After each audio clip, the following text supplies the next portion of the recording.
So the meeting is open. E tū ki te karakia. Whakataka te hau ki te uru, whakataka te hau ki te tonga. Kia mā kina kina ki uta, kia mā tara tara ki tai. E hi a ki ana te atakura, he tio, he huka, he hauhu, ti hei mauri ora.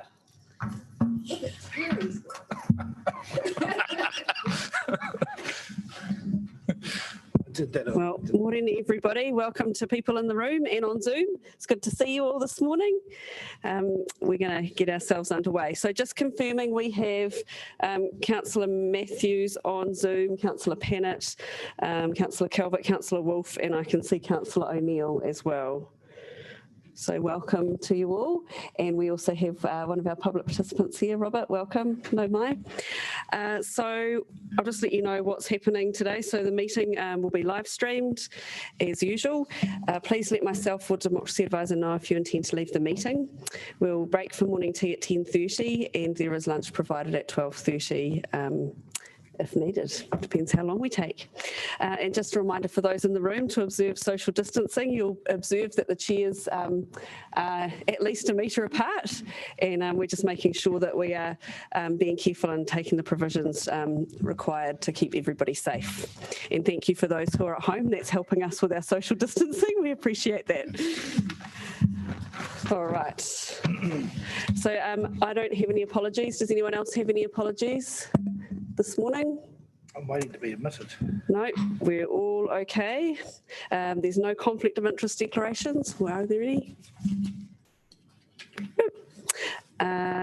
Confirmation of minutes. I move the motion that Strategy and Policy Committee approve the minutes of the Strategy and Policy Committee meeting held on the 13th of August 2020, having been circulated, and that they be taken as read and confirmed as an accurate record of that meeting.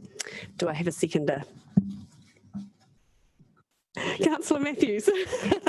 Give someone a turn online. I now put the motion which has been moved and seconded. Please vote accordingly.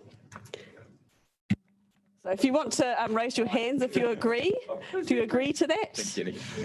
Okay, we've got agreements from all. I'm not sure where Councillor O'Neill has gone.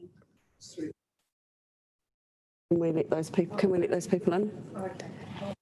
No, I thought so too. Is Councillor O'Neill there? She just turned her camera off. People. Still here. Sean's just entered the meeting room. Waiting room. Sean doesn't need to be on. You don't need to be online. Better photo, better angle. Yes, you voted. Oh. Councillor O'Neill, are you going to agree to the minutes? Yeah, I voted. Cool, thank you. We're not using the voting on Zoom, so if you might need to put your camera on when we get to the point we need to vote, just so that I can get you an indication of your support or not on each item. Thank you very much, everybody. That has been carried. There are no items not on the agenda, and we're going to move straight into our public participation for this morning. So to start with, we have Robert Whitaker, tēnā koe. Welcome, Robert. Robert's going to speak to us on behalf of Renters United, and he's speaking to the Dangerous and Insanitary Buildings Policy Report back. And Robert, you've got 10 minutes. There may be some questions in that time, so if you just want to leave allow a bit of time in that 10 minutes, that would be great. I'll give you a bit of an indication when we're getting to that kind of 1 minute to go mark. But thank you. You can get underway when you're ready. Kia ora everyone. Thanks for the opportunity to speak. Yeah, I'm Robert Whitaker. I'm one of the organisers of Renters United, which is a group, a national campaigning organisation for renters' rights, but started in Wellington, and it's fair to say that majority of our members and stuff are still here. And as most of you will know, we've done campaigning nationally, but also we've done quite a bit of campaigning around local elections as well, and encouraging renters to participate in those elections and vote for councillors who support renters' rights. So what I wanted to do today was come in. I saw the report about the unsanitary powers and things that and I wanted to come and give a renter's perspective, I guess, on those powers, what we think of those powers, I guess what the situation is for renters in terms of enforcing our rights around housing quality in particular, and some suggestions, I guess, for the council about how they might use those powers more effectively in the future. So what I wanted to start with was just talking about what the general context is. Our housing system, our rental housing system, is predicated essentially on the well, it's formed and it's run by the Residential Tenancies Act, and the Residential Tenancies Act essentially puts enforcement on tenants. So if there's a problem between a landlord and a tenant about anything, whether that's housing quality or the relationship or payment of rent or whatever, then it's up to one of those two parties to enforce the law on behalf, enforce their rights. And the way that's done normally, obviously, is first with informal kind of means and trying to resolve the dispute informally. But ultimately, if that can't be resolved, then we go to the tenancy tribunal, which is a sort of a essentially like taking your landlord to court. For that reason, it's actually quite rare that renters use the tenancy tribunal. It's a very legalistic kind of confrontational experience. Many don't even know it exists. If they do know it exists, they're not sure about their specific ability to access it and so on. And of course, it's a bit of a nuclear option as well. Generally speaking, when you take someone to court, even if it's not like formally taking them to court, it generally doesn't do a lot of good for the relationship long term. So most renters don't access that until the relationship is broken down, often for other reasons as well. There's another problem with it, which is that because it's a quasi-court, it's on public record, and what that means is that if you do take your landlord to the tenancy tribunal, there's a good chance that you will end up on one of the various informal and formal blacklists that exist. And what we found is that landlords very routinely, especially property management companies, very routinely check the tenancy tribunal when they're vetting tenants. So it doesn't just have an effect on your relationship with your current landlord, but also potentially makes it harder to get tenancies in the future. So for all of these reasons, the tenancy law doesn't really work very well at enforcing standards, in our opinion. And in particular, when it comes to, but that's generally about all of the tenancy rules, but there's a particular problem when it comes to, with regard to healthy and safe housing, which is that on top of that, the rules that you're actually enforcing are very technical. So as the report points out, there are 5 different laws and sets of regulations that apply and overlap somewhat. And of course, we're also in a situation where some new standards are coming into force over the next few years. And so what the standards are is actually changing as they go. What that means really for tenants, for renters, is that it's very, very hard actually to assess whether or not your house is meeting those standards or not. Firstly, you might not have the information. You may not know for example, the building history that you need to understand to be able to assess them. But also you've got to actually make technical judgments about a lot of factors to actually decide whether or not the house conforms. So what our concern here is that really it's unrealistic to expect that that tenants can effectively enforce these standards and effectively even make judgments on these standards. And we have repeatedly asked the government to do more in the enforcement space, and obviously we're very keen for council to get involved. And this is a problem obviously for individual tenants who are living in poor quality housing and having trouble getting their landlord to address it. But it's also a problem for council as a whole, I think, and for our community as a whole, because actually we're talking about a housing system here. And one of the main effects of this is, generally speaking, renters live with the problem. They either ignore the problem and try and move on as soon as they can, and that creates a lot of churn in the rental market. And those of you who know renters will know that a lot of, most have ended up in a place that's cold and damp, and their solution has been to find somewhere else as quick as they possibly can. That can be good for them. They can find somewhere better. But obviously that house with this amount of supply, the constrained supply that we currently experience in Wellington, means that there will always be somebody who's desperate enough for a house to rent it, which means it stays in use and it keeps making tenants sick. That's a system problem, not an individual tenancy issue.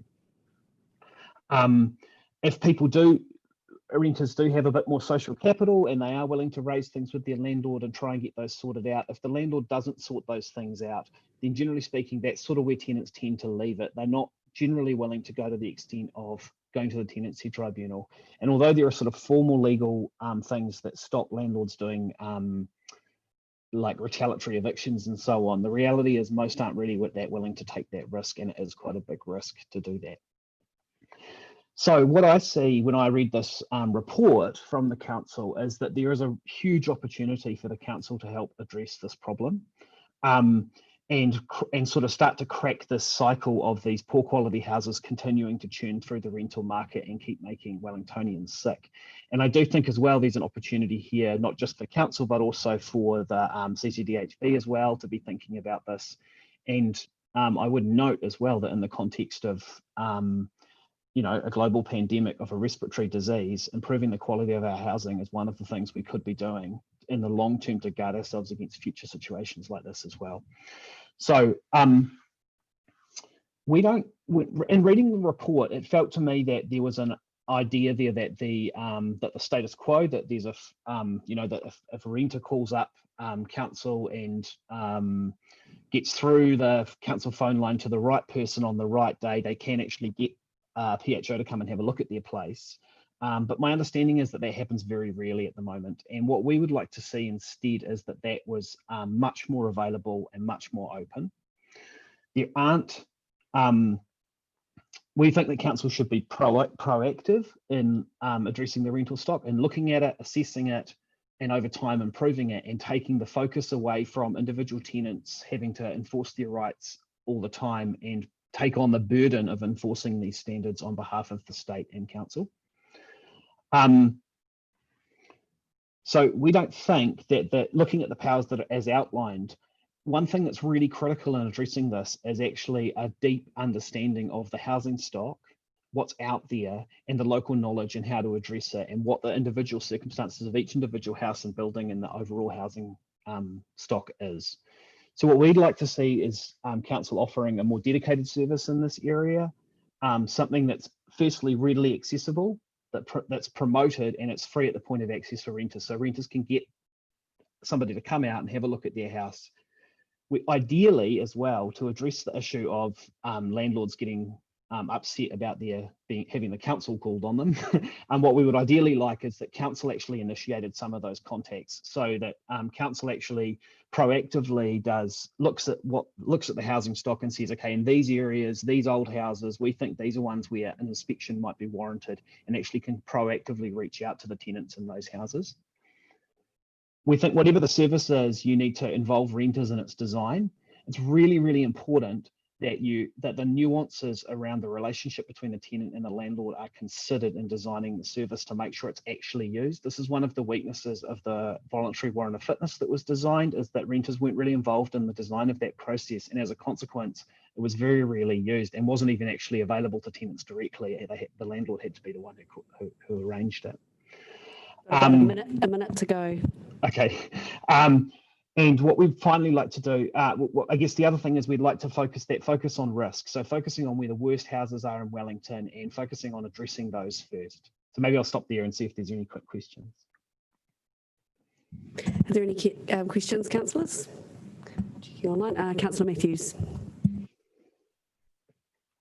Kia ora, Robert. I guess I just wanted to ask you, I mean, that's really clear and that's very helpful. So I just wanted to ask you, do you think that local government has been responsive enough to renters' issues? And if not, you know, very quickly, what else do you think we could be doing? I don't think so. I think that I think you should be proactive. I think you should be, you know, 41. What did you say? 41% of Wellington households are renters, and actually renters have more people in households have more people in them. So it's probably close to 50% of all Wellingtonians are renters. And yet, I mean, you know, the dedicated services for renters, the amount of funding and stuff for those services is, you know, non-existent really. So no, I don't think the council's been done enough yet. Well, kia ora. Thank you, Robert, for coming to speak to us today. We really appreciate you taking the time to share the experiences of renters. Thank you. Kia ora. Know my Elaine from Generation Zero. Elaine is going to speak to us about the parking policy today. Thanks, Elaine, for taking the time to come and kōrero with us. So you have 10 minutes as well, because you're speaking on behalf of Generation Zero. And as you see, there may be some questions, so if you want to leave a little bit of time, and that'd be great. Yeah. Cool. Thank you. No, thanks, Jill. So I'm here talking on behalf of Generation Zero, which is a relatively well-known, but it's a national youth-led climate justice movement. So parking policy is kind of part of our longer local government focus at the moment. So first of all, I want to just acknowledge the work that's gone into this policy to date. And Generation Zero is like mostly supportive of the things in there and that are in there at the moment. We just want to kind of push council to think a bit more further on things around climate change and pricing and, you know, space in the city. So what I'm going to do in this submission is probably respond to some of the negative comments that came out of the engagement summary, and to just try and like encourage you to not listen to them, basically. But I can go over parts of our submission as well if there are questions on that. So I think in particular, we support the use of a transport hierarchy, which prioritizes active and sustainable transport, which we see as being in line with best practice internationally in terms of urban planning. And I think one thing on that is like Wellington has really great examples of excellent urban planning, and one strength of that is that people in Wellington generally have a much more reasonable sense of what they're entitled to, right? Like we're proud of our public transport system, we're proud of our public spaces, and we recognize that, you know, we're not necessarily entitled to huge suburban sized houses in the central and inner suburbs, and, you know, where there are, you know, big land spaces and things like that, you know, there are kind of more challenges to that. So in terms of the comments that were in the engagement, the summary of engagement, I just wanted to address some from Retail New Zealand, because they accused the council of, what did they accuse you of?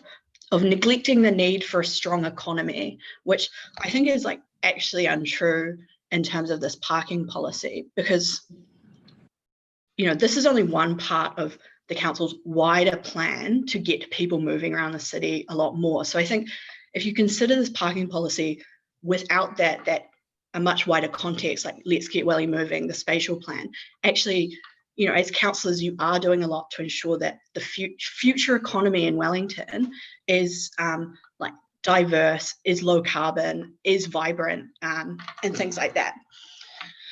In addition to that, right, it's actually economically sensible to correctly price public land, right? You know, you're undervaluing this public space, and we think that the pricing should reflect that. So it's not bad economic analysis in terms of where this parking policy is going. So, and beyond that, you know, there's a whole range of other measures that could be introduced to actually shift people in terms of how they shop to more walking, more cycling, and more public transport. And, you know, as we talked about in Generation Zero's submission on the 30K limit across the city, you know, when you have those kind of those like more pedestrian-friendly, cyclist-friendly environments, people actually do spend more money. But I can understand why retail kind of lobby groups are worried in light of COVID and things like that. So I wanted to bring an example along of why actually parking isn't the panacea when it comes to like improving retail outcomes. So I'm actually from a small city called Hamilton, where the previous mayor introduced 2 hours free parking in the CBD. And the reason that he did that is because there was this monolith of a mall that was put in outside of kind of like the city, on the city boundaries almost. So people were driving to Te Awa, the base, and they could just do everything that they wanted there. And so the solution was, in the council's mind then, to introduce free parking in the CBD. So what that actually resulted in, though, is the CBD looking like an empty car park lot, and like people still going to Te Awa, because when you're in a mall, you don't see all the like empty car parks, just like wasted space, kind of it's like unexciting urban environments where you just have like car parks everywhere on your streets. So I kind of bring that up because I think it's a great reminder that people are more likely to spend money and engage with urban environments that are vibrant, and car parks actually have like a negative effect on that. And so while they benefit, you know, individuals or you know, they benefit retail outlets perhaps, it has like a wider impact on what the city looks like, and you know, also on what I'm going to get to next around like what the city is going to look like in the future. So one thing that I think is really important is that these kind of policies are really future focused, because from the trends that Gen Zero can see, central government is going to push local government to do a lot more in terms of reducing the amount of carbon that cities are producing, right? You're going to be pushed by things like the MPSUD to actually use your land more efficiently so that we can reduce the impacts of climate change. And I think it's smart to make these decisions now, as opposed to having to spend a lot more money trying to catch up when central government tells you to do something about long-term climate change. So overall, you know, great job. I think there are some more technical points that could be that, you know, I'm sure you guys will discuss, but yeah, Gen Zero is mostly in support of the direction of this policy. Kia ora, thank you, Elaine. We've got a question, a partai from Councillor Rush. Thank you, Madam Chair. Thanks, Elaine. I appreciate that. You mentioned that Gen Zero is a climate justice group, which I assume is involves social equity.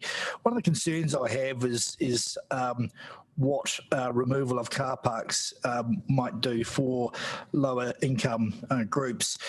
I mean, won't it result in inequality where the lower socioeconomic groups and their children are forced to take public transport and therefore miss out on getting to pools, getting to venues, and that's really just then left to wealthy people? Yeah, thanks, Sean. So I guess the kind of response to that is, you know, everything that you guys do is connected to something else, right? So how accessible it is for you know, how accessible affordable housing is close to the central city is kind of one way to address that. I think as well, like public transport policies are one way to address that. Cycleways are one way to address that. And actually like trying to break the dependence of the outer suburbs on the car and you know, give more travel options to people who live in places like Strathmore Park is actually a really important piece of this puzzle.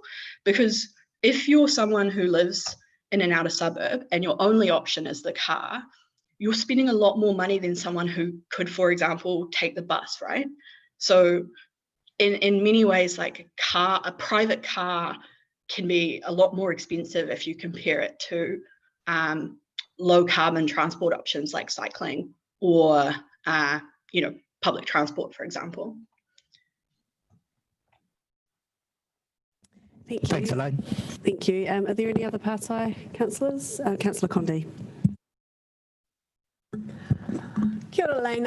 I guess one of the questions I have is around multi-occupied dwellings and residence parking. So just because you're an organisation of young people, and multi-occupied dwellings is generally flatting situations where we've got, you know, multiple single-person households living in the same house. And would you like to see kind of priority given for those residences that don't have off-street parking over other residences that do have off-street parking? I think in terms of multi-resident households, I think the approach of trying to, you know, limit the number of cars that those or the number of residential parking that those households have is actually a good policy, but it needs to be coupled with a whole range of other policies to actually give those people who are flatting better choices to get around the city, you know. And I think that's where the opposition comes from, is because it's kind of being looked at like you're taking people's car parks away, but actually that's only the start, right? You're also providing, you also have to provide them with alternative ways to access Wellington, you know, access kind of all the amenities around Wellington. So we are generally, and I think as well, like thinking about this policy long term, we have to, as a nation and as a city, we have to reduce the number of cars on our roads, right? It's a key part of our carbon puzzle. So I think making those decisions now kind of might have short-term opposition, but kind of has a much longer-term strategic benefit. Yeah. Oh, kia ora, Elaine. Thank you very much for your kōrero with us today and answering our pātai. We appreciate you taking the time to do that. Thank you. All right, councillors, so we're going to move into the papers now. So we're going to start with item 2.1, which is parking policy. This is the post-consultation policy. So I'll invite Councillor Condi, who's been working very hard on this, to introduce the paper. And we have a piece of paper being circulated with the amendments that Councillor Condi is going to be putting forward with this paper, and they have been emailed out as well so that councillors who are online can see those. Thank you, Councillor Condi. Thank you, Madam Chair. Kia ora, everyone. The parking policy has been a massive piece of work that's been going on for quite some time, and it's something that our city has really lots of things have really been waiting for, and it's more than parking. It's really about our street space and what our street space is for and how we're going to prioritise using it. And one of the huge drivers of this is the Let's Get Wellington Moving project, which is this amazing, exciting step change for our city in journeys around our city and through our city. So that everyone can move around our city, easily get where they need to go. Let's Get Wellington Moving is this amazing opportunity. But it will also require extra space on our streets if we're talking about adding in bus lanes, or we're talking about adding in cycleways, or we're talking about mass rapid transit. These different interventions will require more space on our streets. And in Wellington, our streets are very narrow. Our geography means that we've got narrow streets. We don't have a lot of spare space on our streets, and we don't have the opportunity really to widen them. So it means that we really have to prioritise closely what our street space is going to be for. And as pressure comes on to uses of street space like parking, we need to be really clear about what our priorities are for that. And that's where this parking policy comes in and shows us a hierarchy of how we're going to use our space based on the sustainable transport hierarchy that we've adopted as a council.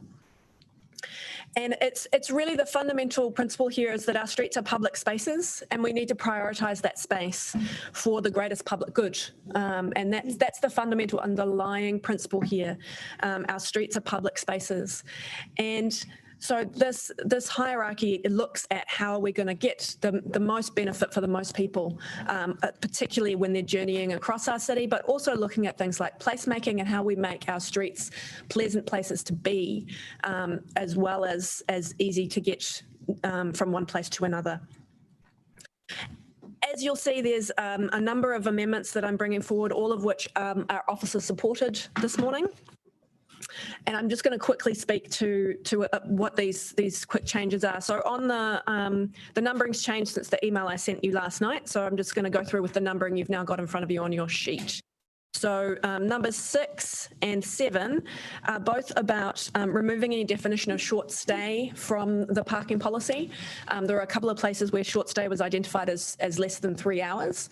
And we were concerned that might lead to a little bit of confusion that we also sometimes mean by short stay P10 or P30 or P120, different time periods. So we wanted to remove that and leaves us more flexibility to define short stay in the operational guidelines as we implement this, and to use different definitions of short stay in different parts of the city.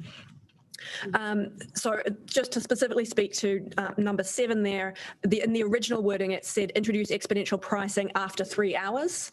to encourage turnover. So we've just removed that reference to any time limit so that we can actually, through the operational guidelines, determine what an appropriate timeline would be. Number 8 is looking at the parking space hierarchy for council park, sport, rec facilities and other community facilities. So this is off-street parking that's provided sometimes at swimming pools or recreation centres. And this is just moving the residence parking and commuter parking types to a lower priority column. Just to clarify that that's not the main purpose of these parking spaces. And also we've added a footnote there just to note that council land that's held under the Reserves Act and the Wellington Town Belt Act can only be used for recreation and other reserves purposes. So this was, we were talking, related to talking about what happens with these parking spaces after hours. So when the pool's closed or the rec centre is closed, can we potentially use these parking spaces for residence parking or other kinds of parking? And that's, the policy gives us that flexibility, but we need to note that we don't have that flexibility where the parking, off-street parking is on reserve land, because the reserve land has very specific requirements. So that's just what that's noting. Number 9 is looking at some changes to the new residence parking scheme priorities. So as we want to make changes across the city, where those will affect somewhere, I'm on here, sorry.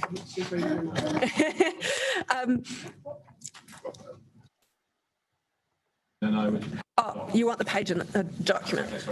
Okay, so number 9, where we're looking at new residence parking scheme priorities. So where any street changes would go through a current residence parking area, we might need to move to a new residence parking scheme. And this policy document sets out what that would look like.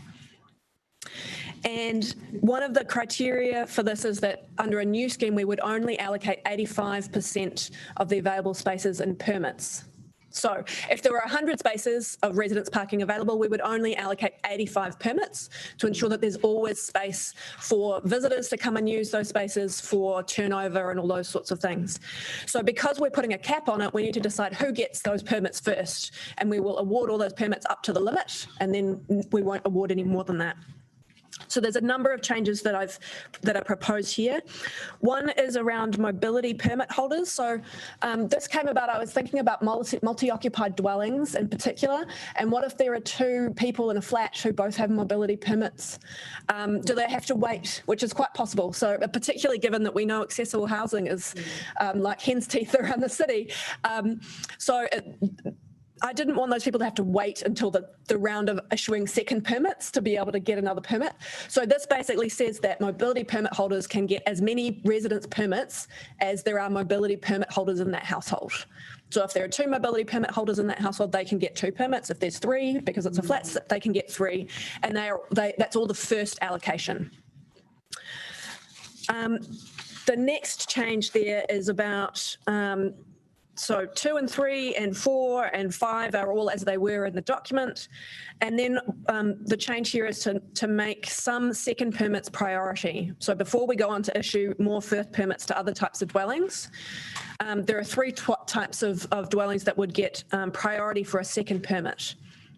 And this is the multi-occupied dwellings where there's no off-street parking. So this is the flatting situation where there's no off-street parking, that they would be eligible for a second permit before we start issuing first permits to other dwellings that do have off-street parking.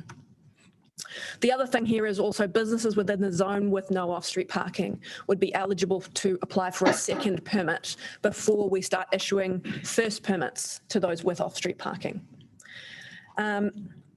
Then at number 7, we've got a first permit for existing dwellings that do have 1 or more off-street parking spaces. And we've talked about that's going to be determined by whether there's a curb cutting in the footpath and whether there's an encroachment that's designated for parking. Finally, number 8 is a first permit for all dwellings built after 2020. And I just wanted to specifically talk about this a little bit. This would basically mean that if you build a dwelling after this policy comes into place, you get the lowest priority for residents parking permits. And this comes back to in Auckland when they brought in the unitary plan and they were looking at this increasing intensification in some of these areas that had residents parking schemes. They actually went further than this. They said if you build a dwelling after the unitary plan has been adopted, you cannot get a residence permit for that dwelling, ever. This is a little bit softer than that, but it's saying, look, we know that the National Policy Statement on Urban Development has come in. That's going to require us to allow up to 6 stories in some of our suburban centres and in the central city, and that has removed any parking minimums from the district plan. And so by putting these at the bottom, we're sort of saying, look, if you're new to this and you've built under these new rules, you knew that was what the rules were going to be, and you shouldn't expect to be able to get a residence parking permit. If we have some left over, you sure can, but you're at the bottom of the list. And then at the end is then second permits for any other dwellings. So that's what those changes are looking at. And finally, number 10 is around motorcycles. We had heaps of feedback about motorcycle parking. And motorcycle parking is at a premium, particularly in the central city. Lots of commuters who come in and use the motorcycle parking and struggle to find a park. So this is just acknowledging a whole bunch of work that staff are going to do as we go into the operational phase of this. So in the policy, what we've done with motorcycle parking is it's been put in, cars and motorcycles have been put together, and they are prioritised about whether they're short stay or commuter parking. So short stay has a higher priority and commuter parking has a lower priority. Exactly how we're going to implement that and how we're going to look at the motorcycle parking is set out in some of this work that staff are going to come back to us. And I think that's a really great compromise. I think it's appropriate that how it's been dealt with in the policy, and that we can actually deal with a lot of the concerns from that community in the operational guidelines phase of this. So this is essentially saying we know there's an issue here. I think the policy as it's written gives us the room that we need to deal with this, and we're going to deal with it at the next phase rather than changing the policy at this point. So it's it's a complex paper. I know it's a complex paper and it's a relatively complex set of amendments. So I appreciate the detailed work that you've all done in reading the paper and asking questions and coming to grips with what all of this is going to mean for the city. Finally, I just want to reiterate and remind everyone that in voting for this policy today, we're not voting for any changes on any specific street anywhere in our city. This will not immediately lead to any changes on the streets of our city. And in fact, one of the principles in the policy is that this will be incrementally rolled out across the city over time. It's not designed for us to suddenly go out and redesign every single street in the city as soon as we can. We will be gradually rolling this out across the city, particularly as we have changes that need to happen in our streets from programs like Let's Get Wellington Moving, that this policy will then roll out to those places. So this is really just a policy framework. It's not going to suddenly result in drastic changes in our streets tomorrow or any time in the next few months. We still have plenty of traffic resolutions in front of us, friends, that will have to go through the process to make all of that implemented. Finally, I just do want to acknowledge the lower income, the concerns about lower income, and acknowledge the work the staff did in the paper about acknowledging those concerns as well. You know, one of the great things about the demand-based pricing is that we will actually be able to have different prices for different parts of the city, whereas at the moment we pretty much have $4.50 right across the city, and we know that Courtenay Place, it's pretty easy to find a park during the day, but if you want to park down by Featherston Street, it's pretty difficult. What the demand-based pricing will do is it means that actually during the day when it's not as heavily occupied, those parking spaces over in the Courtenay precinct will be cheaper. So you actually will be able to go and park over there and pay less than you pay at the moment. And you have to, you know, if you're coming over to the Lambton side of town, you'll have to do a bit of extra walking. But that extra 10 minutes of walking can save you quite a bit of money at the meter. So it will actually bring in more flexibility and more options for people who are on lower incomes to make some of those decisions as well. I will wrap it up there, and Mayor Foster is seconding the paper. Great. Would you like to speak now? Yeah, no problem. Cool, thank you. Yeah. So thank you. Look, I'm going to start off by saying a huge thank you, first of all, to Councillor Condi for the huge amount of work that you've put into this, and for the way in which you've explained it and led it through the process. And so well done. And I'd also like to say thank you to the staff, particularly Helen, for the enormous amount of work that you've put into this as well. And not only for the work that you've put into it, but the fact that this work has been done under the extraordinary situation which we currently face, but certainly that we faced when the consultation had to be prolonged because of the COVID lockdown. So thank you. It's a very comprehensive policy, and I think it's going to set us up well for the changes that we are going to face. And this basically sets us up for a changing and growing city. What we know is that as cities grow, what you used to be able to do in terms of access, the situation where you used to be able to expect to park outside the place that you were going to becomes more and more difficult to do, and you've got to be more adaptable and flexible, and the spaces that we have there become more and more precious. So this really is about the allocation, not entirely of on-street space, but largely of on-street space, and how we use that as best we possibly can. It sits alongside other things that we're doing to set ourselves up as a changing, growing city, planning for growth, obviously, and we'll sit alongside the district plan. Actually, it was interesting, and let's get Wellington moving. It was interesting that of all the out of scope areas, and there were quite a lot of out of scope areas that people submitted on, that the one which was the top of the tree was the district plan. And interesting, of course, people made those submissions before we had the national policy statement come out and actually say, well, that took off the table the issue which we were going to have to wrestle with otherwise, which was that the residential area. We've already dealt with. You don't have to provide a car park in the CBD, and you don't have to provide a car park in the suburban centres. We dealt with that decades ago, but we were going to have to address the residential parking one, and I actually thought that should have been dealt with in this policy, but the fact that it hasn't, it's been taken out of the equation already by the MPS. But I do think that there will be things in the district plan which are going to be a really interesting interface, and the one I was just talking with Jenny earlier about was the issue of curb crossings, because when you put in a curb crossing now, the incentive, when you have the MPS and it says we can't require a car park, and I fully agree with the idea of really strongly disincentivising somebody who is looking to construct a building now and then expecting that they're not going to provide car parking on their site, but they can expect the public to provide it at a very, very discounted rate. I would say good luck to them. But I think the other bit is, of course, curb crossings essentially a curb crossing pretty well takes out a car parking space on street.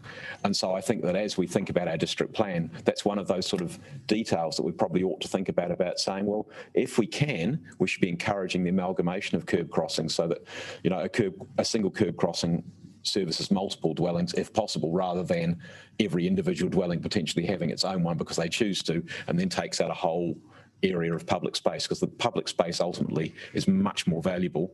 One public car park space is much more valuable to the community than one off-street spaces in those areas of very high demand. The policy is challenging. I think the implementation is probably going to be even more challenging. So we'll look forward to that. As you said, Councillor Condi, it will be incremental, but I think we're going to be facing some of those increments fairly soon, and I think that'll be a good thing. It's one of those areas that we should really have tackled earlier. I have said this before, and I'm going to say this is probably the last time I'll need to say it, but it was on the forward program for August 2016. And officers said, oh, look, don't do it now because it's just before an election. So it should have come back immediately after the election, and it managed to not to come back in the entirety of last training. So it's good to be here that we're actually dealing with this now. A couple of the things in terms of some of the details, I guess probably if I was going to say there was one weakness in it, it's that it doesn't address non-council parking, and that's something which we probably are going to deal with in some ways with the district plan, but in other ways I think we're going to deal with that through Let's Get Wellington Moving. And one of the key funding tools that's being talked about in Let's Get Wellington Moving, and the one that at this stage the government officially does support, is long stay or levies on parking spaces, so long stay parking. And I think that potentially is both a funding tool and a lever for behavioural change. And I think the key there is, and I actually do think that parking is really important to support retail and support business. But that if that incentivises a shift of some of that parking from long stay to short stay, then that's a good outcome. It's a good outcome from our business community, but whether it's in the suburban centres or in the CBD. Pricing, I think it's really good to have some key principles there, and that 50% and 85% thresholds I think are very, very useful, because they start signalling when price should go up or when price should go down. And it kind of also answers those questions which I've raised about where parking should be free or not free. And we'll see where, what the actual numbers look like and where it makes sense to be cheaper and where it makes sense to be more expensive. The example you gave of Courtney Place is a good one, because I can imagine that during the day it'll be cheaper and at night it'll probably be priced. And this would drive us in that direction. And likewise, there'll be the challenging discussions around things like motorcycle parking and taxi parking, so that it leads us to those conversations. And I suspect those will be LTP discussions, so they won't be that far away. And the final bit that I wanted to touch on, or two bits, the residential one, having talked to Jenny about this one, I'm comfortable with the approach. What I didn't want to see is that incremental, we need a few more resident parking, we'll take out some coupon parking, we need a few more resident parking, we'll take out some more coupon parking. Every time we do that, of course, it means that we almost privatise, semi-privatise some of that space, and there's less space for the people who want to do the short-term visits to places, let alone the longer-term visits to those areas.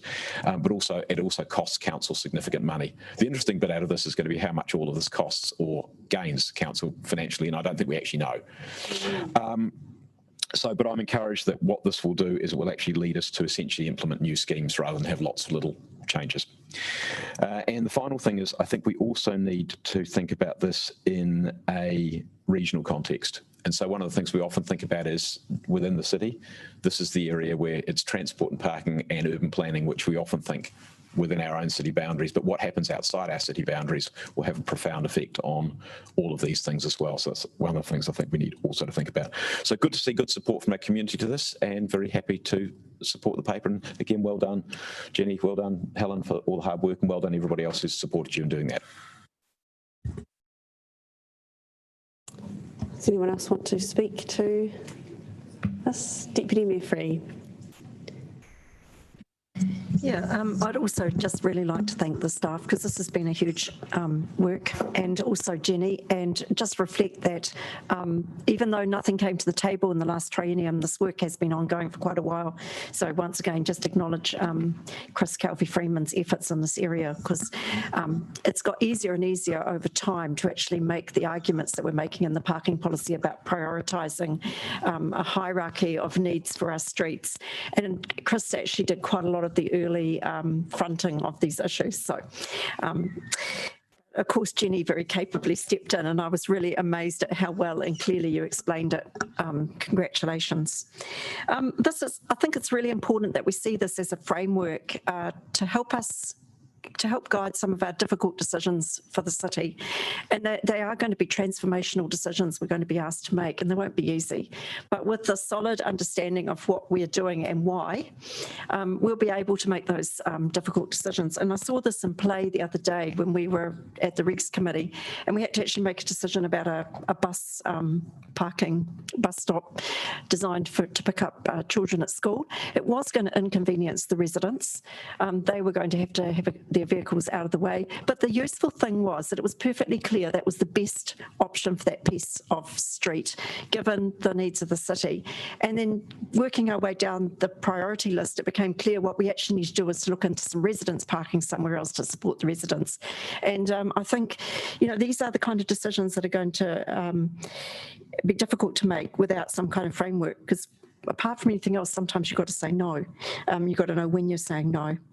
I was really pleased that we moved an amendment and did some surveyed some people on the barriers to public transport and active transport, and those results are really interesting, because we do need to understand what the barriers are to people taking up other modes, more active modes, walking, cycling, scootering, or taking the bus. And if there are barriers to those things, we need to be working on them with our friends at the Regional Council, because we need a city where there are options for people, particularly if the car parking is going to be more constrained. We've got to make sure those things actually work. But look, I'm just really pleased we've got to this point. Thank you again. Kia ora. We've got Councillor Foon, who I understand has an amendment. Yes, I do. A slight one to the amazing, incredible, detailed work that's going on here. So yes, I would just like to thank the team for this incredible work that's gone on. Helen, amazing. And also thanks to Councillor Condi for your advocacy. And I also want to say that engagement video was exceptional. So when your friends are commenting, you know we're reaching people. So well done on that. So Councillor Paul will second this amendment today. But what this amendment seeks to do is bring car share into the hierarchy of high priority for the central city and suburban parking priority. And this is because really it's talking to the fact that we've just had the new urban policy on statement on releasing, so not requiring us to have car parks in the developments. And so really that is going to, we've already discussed today that this space is so precious. And so what I wanted to advocate for here is that the car share has really shown itself to be a golden goose in the transition of enabling people to become car free or not need to use their cars so much around the city. So we saw through Te Atakura some of the statistics that our team brought were that 90 vehicles have had an average of 6,000 users in March 2020. Like, that's huge. And that we've seen 200% growth in 12 months, and that there are 7,200 members across all providers in Wellington. And one of the biggest statistics that we need to understand is that many privately owned cars sit idle for 95% of the time. So we really are storing them in public places. And also evidence from overseas suggests that car share vehicles take between 10 and 20 cars off the road. Councillor Rush, those statistics are definitely for you. So as a modern city, we need to prioritise car share in our parking hierarchy. It is one of the best ingredients in the recipe, or a really good ingredient in the recipe to help people shift from needing to own a car. And while many of us around the table don't understand the concept of not owning a car, many young people really, it is not high on their priority list. And I understand, and I'm about to understand, that as we are not needing to drive our children around so much, we also really don't need a car. So there are two distinct groups that can help support Wellington to create more space on our streets. So I do ask for support in this amendment, just to move car share up in the hierarchy as a high priority for Central City and the suburbs. Kia ora. Thank you. Kia ora. I understand Councillor Paul is seconding. Do you want to speak to this? Hi, I can also speak to the substantive. Then, yeah, I'll just do that now. Yeah, kia ora koutou. I just wanted to say a massive thanks to Helen and Jeff for preparing this. It was a really good document, really easy to understand. I especially appreciated your incorporation of Te Tiriti o Waitangi and your considerations there, so thank you so much for that. And thanks heaps, Councillor Condi, not only for all of the work you've done here, but the work you do in socialising it out in the community, going along to all the different urban nerds, drinks and stuff like that, and having really, really good conversations out in the community and all the different Zooms and stuff that you do, because I think it's one thing to have a good policy, but it's another to make sure that it translates to normal people. So thank you for all of that. I think parking is this framework is a really good tool to shift those attitudes. I remember when I moved down here to Wellington, where I'm from, everybody owns a car and everybody drives. Every person in the household has a car. And, you know, when you move down here and you realise how inconvenient it is to live that way, and you have to move your car every 120 minutes and you realise how difficult it is, you are forced to give walking and public transport a try. So I think that these tools are really important particularly for people who are new to the city. And we know with planning for growth and everything that this will be a really important tool in shifting those attitudes.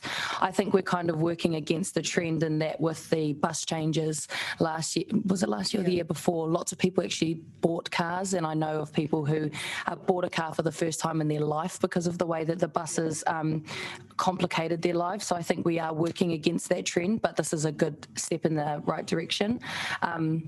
And I think this framework is really good because it challenges that really individualised mindset that people have, that they can store their private property in a public space. And we really need to challenge that and encourage people to have that collective mindset to want to share public space for public good and collective use. So cycleways, wide footpaths that are not cluttered, spaces for people to sit and enjoy their coffees and hang out with people in the community, not smoking areas. I think I'm a little bit concerned that we'll remove the proposal around the EV resident parking kind of thing. So I'd love if you could address that in your right of reply, because I'm just a bit worried that we have an expectation that 77,000 EVs will be in the city in the next 10 years, but I think we need to incentivise that as much as possible. So if you could respond to that, that would be awesome. Really glad to be supporting car share through this amendment. Thank you so much, Councillor Foon, for bringing that forward. Just wanted to note also that from our conversations, I think car share is returning to normal occupancy post-COVID, so people see it as an attractive way to get places safely, and obviously those cars that are in those schemes are a lot more fuel efficient, if not hybrid or electric vehicles, so that's awesome. I think the other thing is I'm a little bit concerned about the motorbike stuff. I think it is a little bit counterintuitive to Let's Get Wellington moving in terms of moving more people with fewer vehicles. I think this moves less people with more vehicles. And I'm just a bit concerned about how that might look when you have one motorbike taking up a car park. I think that's storing less people with more space. So if you could address that, that would be helpful as well. But yeah, and I'm just a little bit concerned too that motorbikes sometimes add to congestion a little bit. You know, they skirt down the side of all the lines of cars, and then when they get to the front, they take up a whole car space. So just a bit concerned about that, but also understand that we're just scoping it out at this point. So yeah, hopefully that's something we can look at and address. But yeah, thanks all around, and thanks for letting me second that, Councillor Foon, and hope you can all support the amendment. Kia ora, we have Councillor Condi and then Sparrow on this amendment. Thank you. I just wanted to thank Councillor Foon for bringing this amendment forward. I absolutely support it. One of the reasons I asked her to bring it forward was because I wanted to make it clear that all the pro forma amendments that I brought were officer supported, and this change does not have officer support. So I really appreciate doing that separately, just for clarity. But I will be supporting it. I think it's a great change. I understand that the reason staff don't support it is just because they are concerned there's too many things in the high priority box, and that makes sense. Like if we have everything in the high priority box, it starts to become a bit meaningless. I totally understand that, but I do think that car share is so important, and it does need to be up in this space. You know, it's really, you know, in our household, we bought a car. We were expecting our second child. We bought a lovely big SUV, and eventually we were going to get a second car because you need two cars. You've got two kids, you need two cars. And so that was a real change in mindset for me. We've still just got one car, and we are making do with one car. But in my mind, I'd like to get from one to none in the next 5 years. And car share is what's going to make that possible for us as a household. It's so important. So if people are trying to think about going from two cars to one car, you know, that car share, knowing that if you need a car, you know, a second car for an errand or on the weekend, you can get it easily, makes a huge difference to that mindset of being able to make that change. So I really support this, and hope that many other people will also be voting for it. Kia ora, I'll speak to this one as well. I absolutely support this. I think it's really important, and I'd love to see car share out in the suburbs more. I personally have a friend, probably more than one, who bought the second car because the weekends became impossible with children's sport when you have multiple children going in different directions. And it's crazy to have to buy another car to be able to manage the weekend sports support. We've got it all upside down. So I just think that this is a really great amendment. Thank you so much for bringing it. And I think it will also really help us with the infill housing that's going on around our suburbs, and just helping people like Councillor Condi see that there's another way of doing it, and hopefully my whānau can do that too. Is there anyone else who'd like to speak to this? Mayor Foster. Just very quickly, I'm going to support this too. Thanks, Laurie, for bringing it. And just, I was the one that brought the original car share policy to council. So, because I looked to see what was being done overseas and thought this makes sense for us. But the thing I was also going to reflect on is as we think about our district plan, and now we're no longer going to be allowed to require car parking in developments. But if somebody chooses to provide car parking in developments, that's the kind of thing that we may be able to think about whether the rules might require some of that car parking to be provided for car share. And so you get, and this is the kind of thing we did start talking to apartment constructors, some of who did it anyway, and say, well, look, if you're going to put a bunch of car parks into an apartment block, then maybe you should try and provide some, go and talk to the Mevos and the City Hops and maybe look to try and provide a car share in your own dwelling. So thank you for bringing this. I'll support it. Councillor Calvert. Thank you.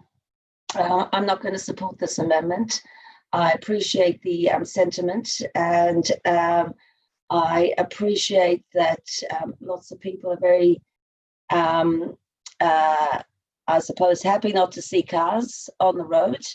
I actually quite enjoy driving, and I think there are going to continue to be an important necessity for our city to get around, for people to shop, and in our retail centres.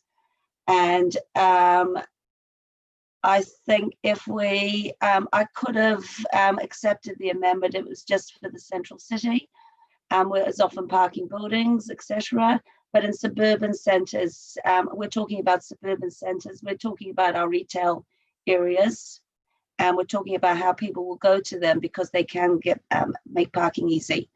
I also acknowledge that this piece of work, I noticed the mayor said, well, about he wanted to get it kicked off in 2016. Well, I know the officers have been working really hard on this in the last few years.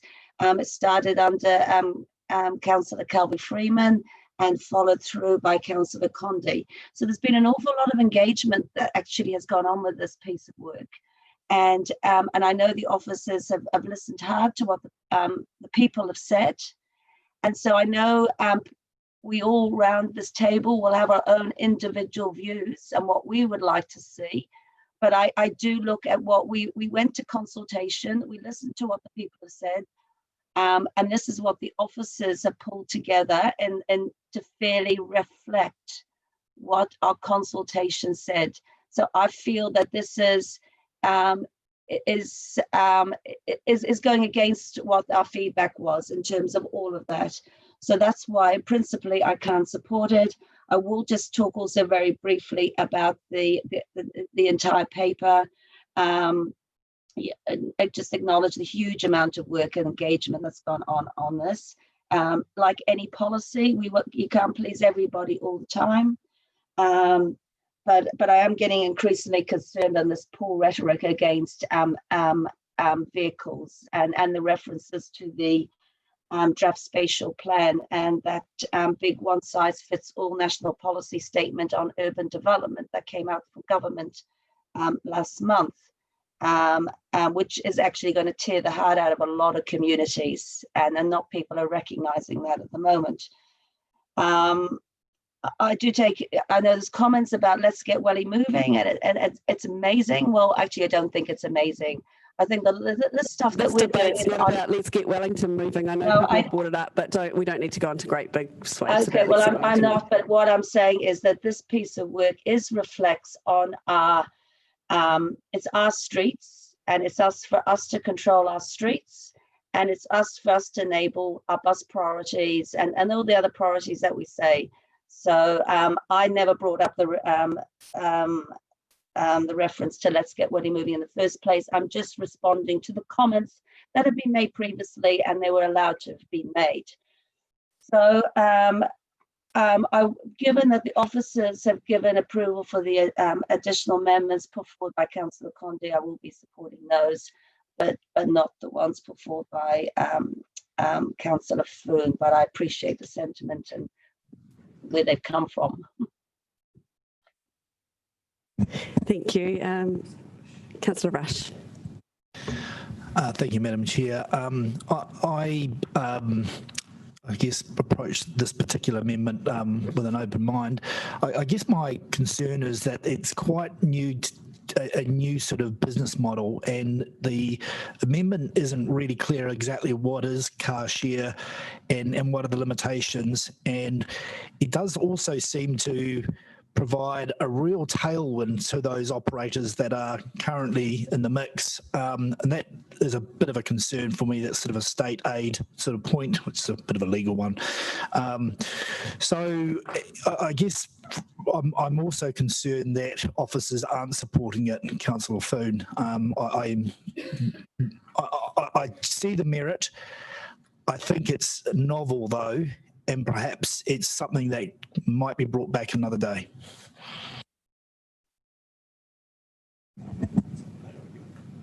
Yeah, I'm just seeing if anyone else is going to speak to it. No. So we've got right of reply for Councillor Foon.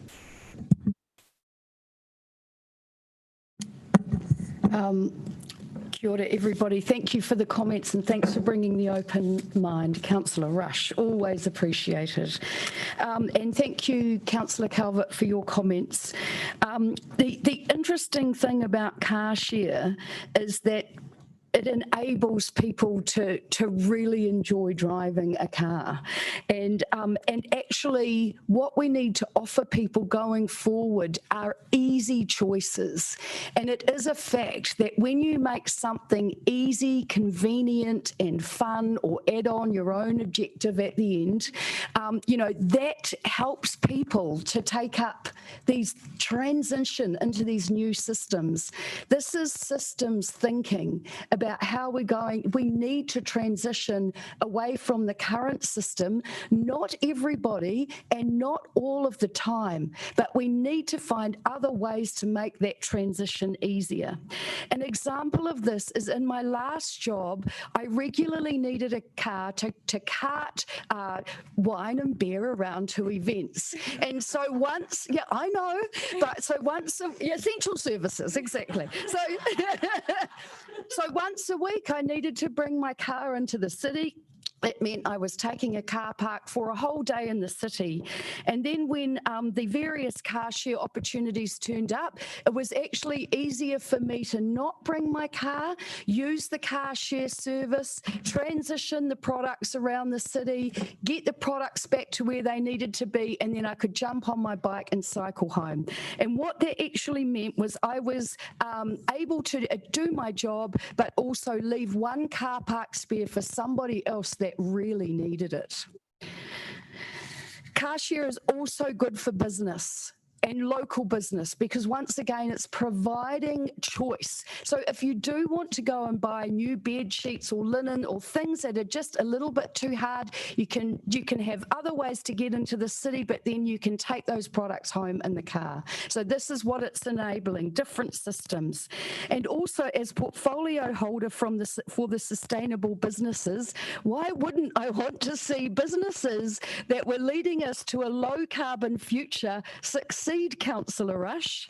Okay, so thank you to all of those who will support this amendment. And actually I just wanted to address, yes, no, officers, my understanding is that officers didn't not support this, but they just wanted to prioritise, and I fully appreciate why they wanted to keep the hierarchy, the priority hierarchy to a minimum.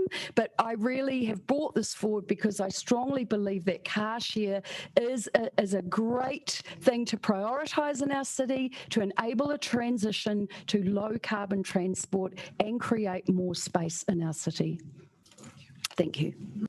Thank you. That was very articulate and clear, concise. We are now going to vote on this amendment and then we're going to break for morning tea. So we'll open for voting. And if you're on Zoom, we might actually get you to use your voting buttons. Can you bring up the... is that going to work? Just because there's a few of you and it's going to be different. Okay, so if you do your voting, you're going to need to bring up the thing and I can just see it here. I think it'll just save us a bit of time. So Councillor Calvert, can you vote? What are we voting on? The amendment. Just the amendment, okay. One that you said you weren't supporting. No. I think you're voting no. Okay.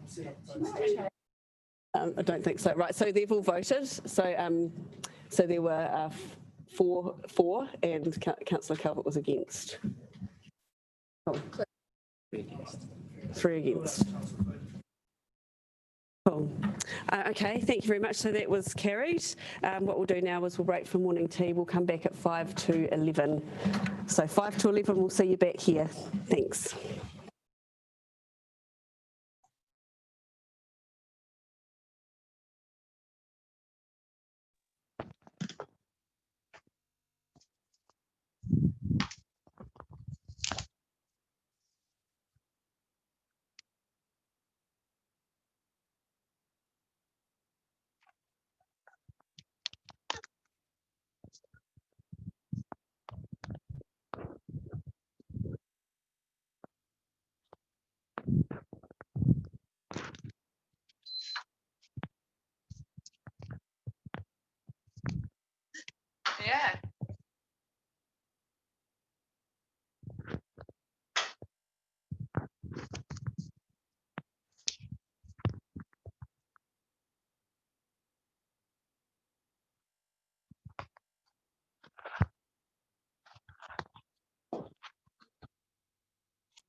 Ding, ding, ding, ding. Ding, ding, ding. We're just waiting to get ourselves back underway. Yeah, good. We're live. So we're going back to the substantive now, aren't we? Yep. So we're going back to the substantive now.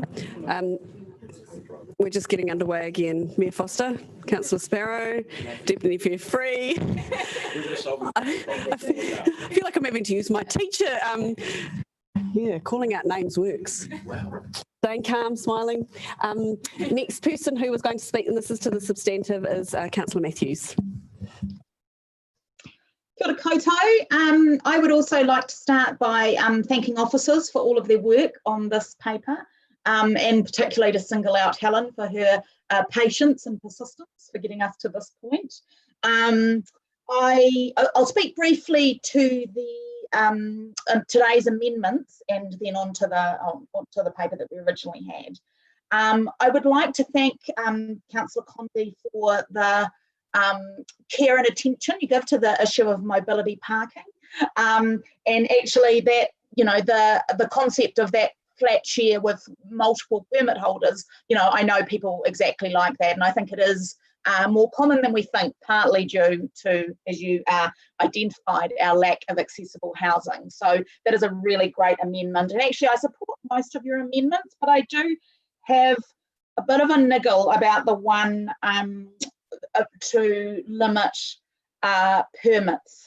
first permits to new builds after 2020. And I support the goal of that amendment, and, you know, that we're talking about, you know, that this is a system of rationing, but I'm not sure if that's the basis on which to do so. And I guess I just have a question about why should I, living in a, you know, in a pre-1930s home, have more of a right to an on-street car park than someone living in an apartment or townhouse yet to be built just down the road from me. And I'm not sure, so maybe that's something you can cover in your right of reply.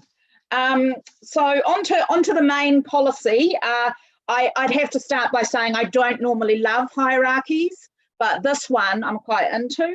I've been reflecting on some of the public engagement that says the success of this policy will be led by how much councillors in particular are willing to lead, how well we communicate with our communities about the changes that, as Councillor Conde said, won't be immediate, but they will come, how we should be preparing for that, signal those changes and work with people to ensure that they work for our communities. And I really want to acknowledge the way that Councillor Conde has modelled this behaviour in her work leading this policy. I think you've done an excellent job, Jenny, and it's you know, a real credit to you. The world is changing, and the expectation that you can have a free car park on your street outside your home, and you can get in your car and drive and park outside where you need to go with very little cost, it does need to change, especially because some people need to do those things. And so for those of us that don't need to do them, you know, improving alternatives and looking at the incentives that we give in, you know, in other directions are going to be an important part of the process to enable those people that do need to drive to where they're going from their home, that they are able to do that. I guess I sort of agree with Councillor Calvert that there is an agenda here, but I wouldn't describe it as anti-car. I would describe it as pro-people, pro-planet and pro-city.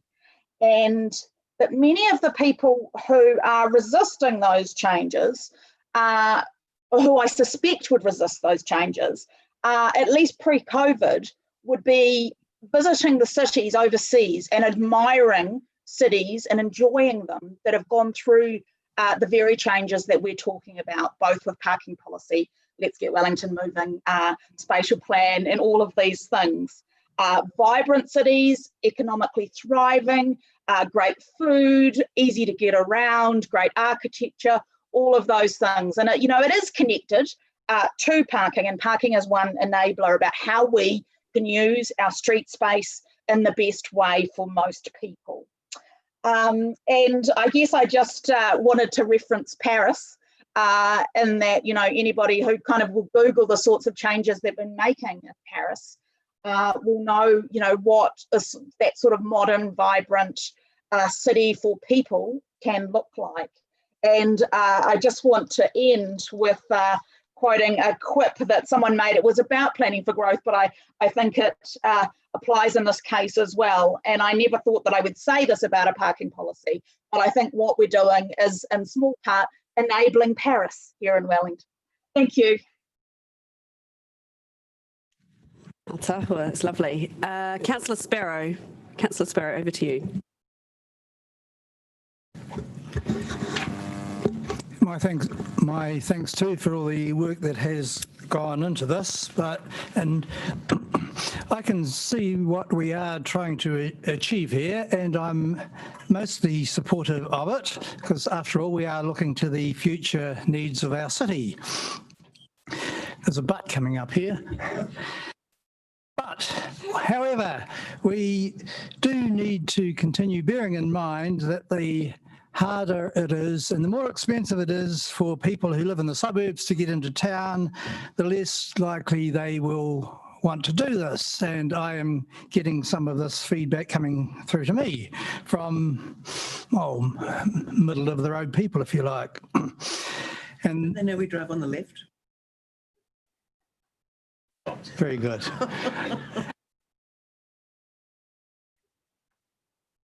I'm losing my train of thought. All right. Okay. So, yeah. So I think we do need to be mindful that people will and are heading towards Poirua and Lower Hutt to do business there if it is difficult and expensive for them to come into the central city here. Not everyone can or will choose to use public transport or car share. I think that's the reality. And as I was saying to Councillor Young at morning tea, I think in 40 or 50 years' time, it's going to be a different world, but I suspect there will still be some type of private vehicle usage. It might all be EVs or whatever, because to use the words that Councillor Foon was using in terms of car share, making it easy, convenient and fun, well, I don't think you can beat the private vehicle, like it or not, for ease, convenience and fun. And down the track, it will be a different type of private vehicle, and it may be a whole lot less than is currently used, and that's what we're heading towards. But I think it will always still be there. On a somewhat different note, we're talking about charging motorcycles to park, and I'm not sure whether we've thought through the specifics of this, but my tuppence worth is that I hope we're looking at just 1/5 or 1/6 of the cost of charging cars to park, because they take up, in a given car parking space, they take up, 5 or 6 motorcycles will fit into a car parking space. So, thank you. Councillor Pennant.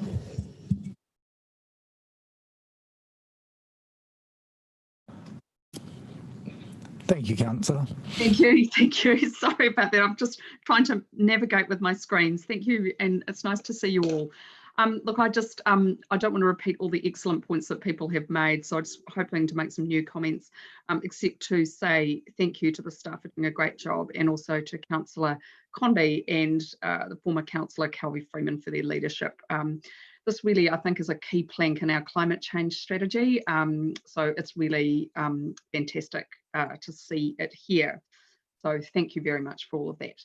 I do like the general policy drift about, less cars and more public spaces and more sustainability. So that is fantastic. But as we have heard, that issue of the 2 C's always comes clashing, climate change and convenience.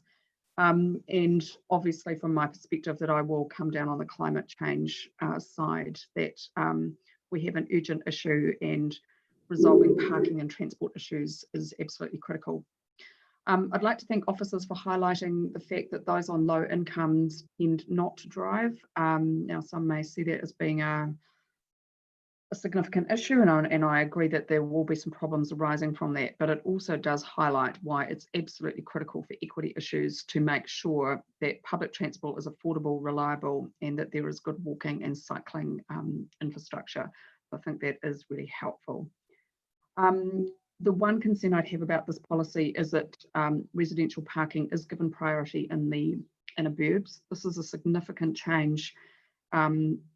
I have been sympathetic to the fact that we have essentially done some park and ride in the inner city burbs with commuter parking that people have had to pay to park here and then walk into town. And I think generally that people in the inner city suburbs do find it far easier to walk and use public transport, and we should be, with everything that we're doing, encouraging that. Now, obviously, getting rid of the minimum parking requirements is going to be fantastic, and I'm looking forward to that. I think, as Mayor Foster mentioned, the private parking issue isn't resolved through this, obviously, and so I look forward to dealing with that through the district plan and through this new MPS. Just the thing about motorbike parking, Councillor Condy, I'm happy to support your amendment, but just do note that I just have a bit of a question around safety.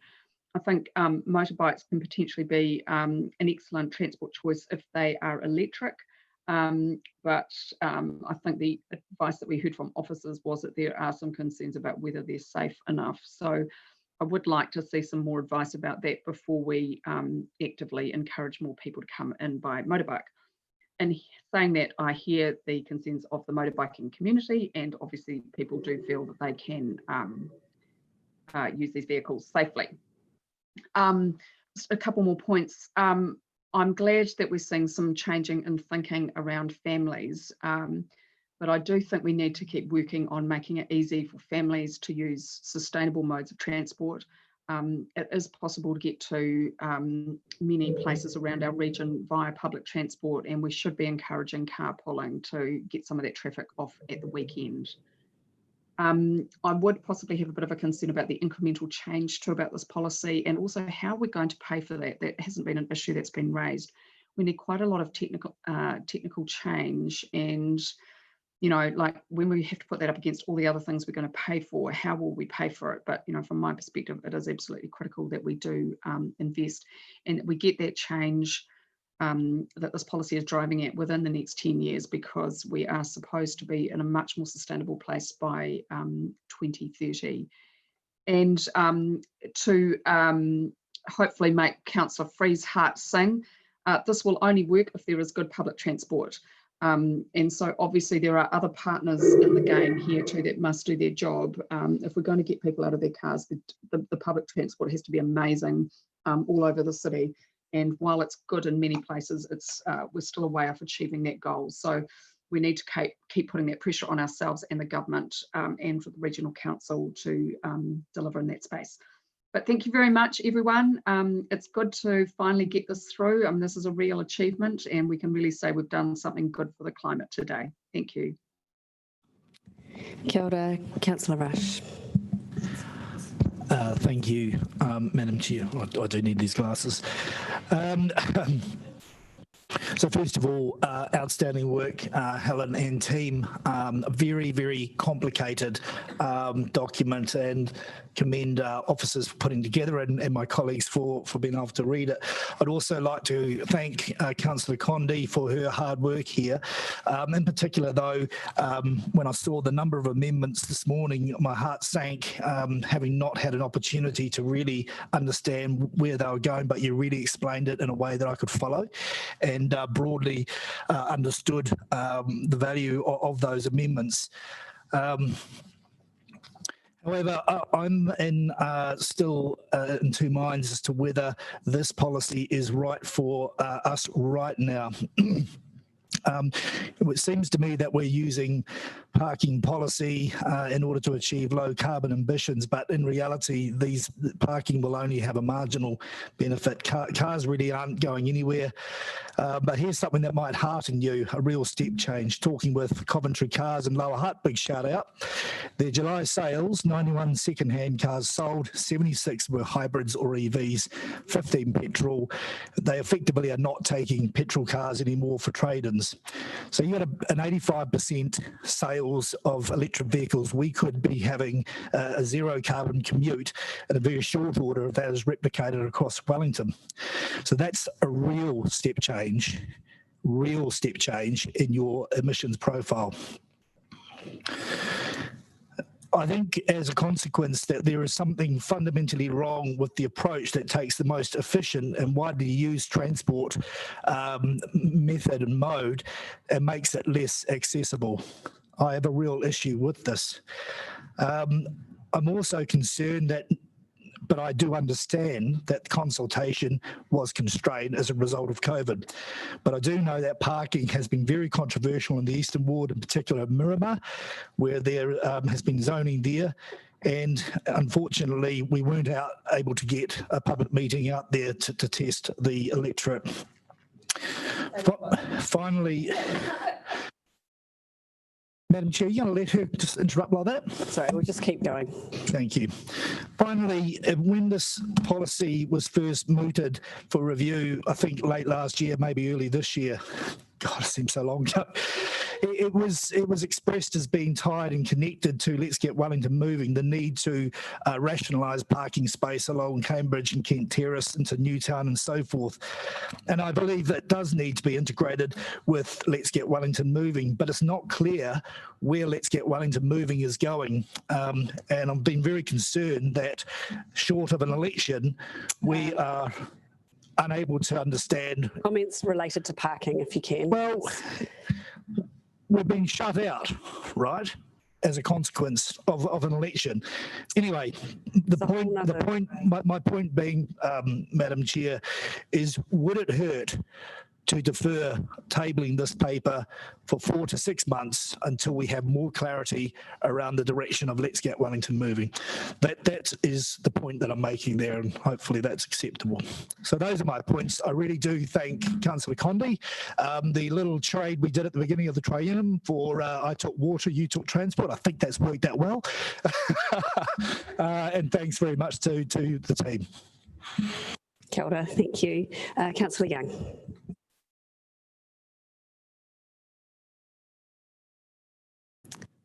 That was up to him, but he hasn't taken the opportunity, so the answer is probably no, because he hasn't put forward an amendment. Okay.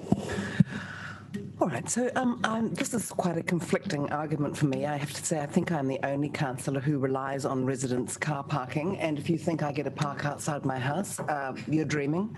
Apart from anything else, there's a really hideous council traffic calming device there, which is a disgrace. But I quite often have to park at least a block away, so it's not an easy fix, but I have no alternative because my house was erected in 1870, and they didn't have many cars in those days, apparently. So I also I struggle with the progress of Let's Get Wellington Moving. I feel I have a jaundiced view about its progress and its glacial pace. Although I think glaciers are moving quite fast these days. Just getting back to parking, please. No, but we were told that we were. You can reference it. You can reference it, but you need to talk to. Oh yeah, I'm not going to talk anymore about Let's Get Wellington Moving. It was only referenced. It wasn't debated, and I just want to remind councillors we're not debating Let's Get Wellington Moving. We're debating parking. But I also feel our public transport is not good enough. I love car share. I have used it. My daughter relied on it in London. It was fantastic.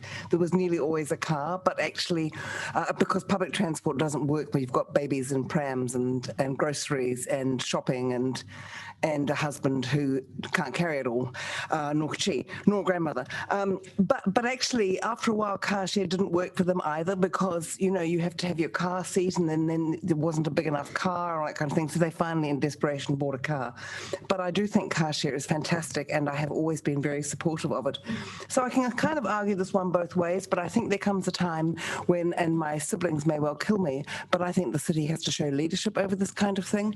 And so I do support all these things. I know it's incremental, but we have to start making some decisions so that we can shape the future. Of course, I'm in a privileged position that most of the time I can actually walk into town, and not everyone can do that. But we just have to start, if they live in Tawa, for example, we just have to start showing, guiding people, but at the same time, it is incremental because I don't want to do anything that will destroy our very fragile retail economy at the moment, but I will support these suggestions. Councillor O'Neill, over to you.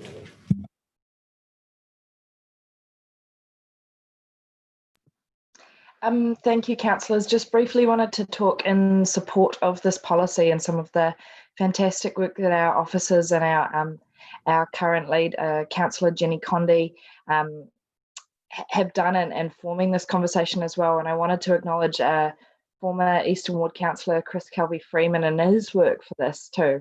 I spotted a discussion on Twitter not that long ago, and we were talking about cycle lanes and walking and biking, and how the direction of the city is changing towards prioritising people and how important that is.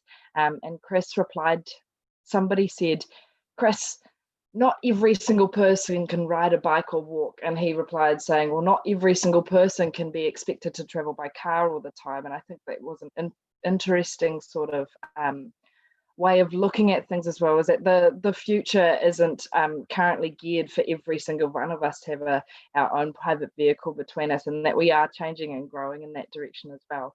I wanted to briefly touch on a couple of things I'm really excited about in the policy. One of the things is that we've genuinely talked about access to the central business district and prioritising pedestrians and cyclists, and to talk a bit about that relationship with business as well. NZTA have found in their own studies that pedestrians and cyclists tend to have higher economic spend proportionate to other transport users and are really important to the economic viability of local shopping areas as well. There's plenty of other evidence base to support this too, and so I think it's really important that when we're discussing really exciting things such as this fantastic progressive transport hierarchy, that we're looking at that evidence-based stuff there as well. And then the second thing that I'm also really excited about is to have a look into the residents parking scheme, which I'm glad officers have come back with feedback on, and there have been more amendments as well. The current approach to residents parking at the moment, and this might be a bit controversial, seems to be pretty inequitable in the fact that it favours those who can own cars and afford to live closer to the city above others, and by effectively renting public land to them well below the market rate of what that should be. So I'm also quite excited to see how those conversations progress. And I'd lastly just leave it there with around our role as a council is to be challenging those expectations and having those difficult conversations about the way that we need to be shifting, and the way that these policies are going to impact the future of our city as well, if we are to be in line with things like Te Ata Kura and actually get people moving, then we need to make sure that that's more equitable as well. So I'm really happy to support this parking policy, and again just to acknowledge the fantastic work of Jenny and Helen and Chris Kelby-Freeman as well. Kia ora, Councillor Fitzsimons. Look, just very briefly, I just want to also put on the record my acknowledgement of the huge amount of work that's gone into this, particularly officers. It was a wee bit like Godot. The parking policy was coming for a long time, and I can see why, because it is such a comprehensive and detailed framework for how we manage parking in our city. And we are going to need to do things differently with parking. There is less parking available and more people here and coming to Wellington. So I really support the council taking an approach approach of planning for the future properly. And I also just want to acknowledge Chris Kelby-Freeman, because he did do a lot of work on this, and he did engage with councillors quite consistently, including coming to Residents Association meetings all over Wellington. And I know that I certainly appreciated that last triennium. And I also want to thank Councillor Condi for her detailed knowledge of this and for her commitment to engaging across the city as well. It was so valuable to have you at the Wardena, and I got really good feedback about that as well, so thank you. And I just also want to note the improvements for motorcycles, or the process that's going to, I hope, lead to improvements for parking for motorcycles in the central city. This is an issue that I've had raised with me by a number of residents in my ward. I did encourage them to participate, as I said on Tuesday, and they did so, and I think this amendment shows that we've actually listened to them, and I really value the inclusion of that. Just very briefly, I do want to talk about some aspects which I'm a little bit disappointed haven't been covered, and I think there's potential to do more work on them. The first one is around the one that Councillor Rush raised around Miramar. I know we heard from people. One of the most compelling submissions I've ever heard as a councillor was from a woman who lives just outside the area in Miramar where you can park, and it's actually a major problem for the airport travellers park there and are there in the middle of the night, and she talked about how they would wake her child up all the time by dragging their suitcases, and so I think that there's still not a solution for those residents. And to me, when she came to the council and raised those issues, I found it very, very compelling, and I was disappointed that the council wasn't doing more for her. I also want to acknowledge some other public participants we had when we were setting the residents parking fee a few years ago. There were some people who lived up the terrace, and they came and talked about the $195 fee for residents parking, and talked about how for them it was just too expensive. And I tried an amendment a while ago around using the community services card to determine the amount for residents parking, but unfortunately that lost. But I'm not going to give up. I do think that we need to make sure that we have a genuine just transition when it comes to how we manage parking in the future. And part of that is making sure that low-income people are not priced out of our city in any way. So thanks for the work. And I guess I just want to acknowledge and say that there's still a bit of unfinished business for me in how we implement it. Oh, kia ora. Sorry, and the other thing I really wanted to talk about, was I don't want to support the, as Councillor Matthews raised, this issue around number 8 of amendment, so para 8 of para 9, so that para 9, and then there's the para 8 priority first permit for dwelling units, dwellings built under 2020. I just think with planning for growth, we're trying to send a message that we're welcoming new people into our city, and I really don't want there to be divisions and tensions in streets between those people who live in houses built after 2020 and those people who live in houses before 2020. And I know Councillor Young, when I was first elected to council, asked me to support her on some issues and tensions that had arisen on McFarlane Street, and I think that if we introduce something like that, we're just adding to more tensions in the community among people that live in houses that are built before 2020 and people that live in houses that are built after 2020, and I don't think that's a very inclusive message to send. So I'll be voting against number 8. So if we could somehow take that separately, I'm very happy with the rest. I would appreciate it.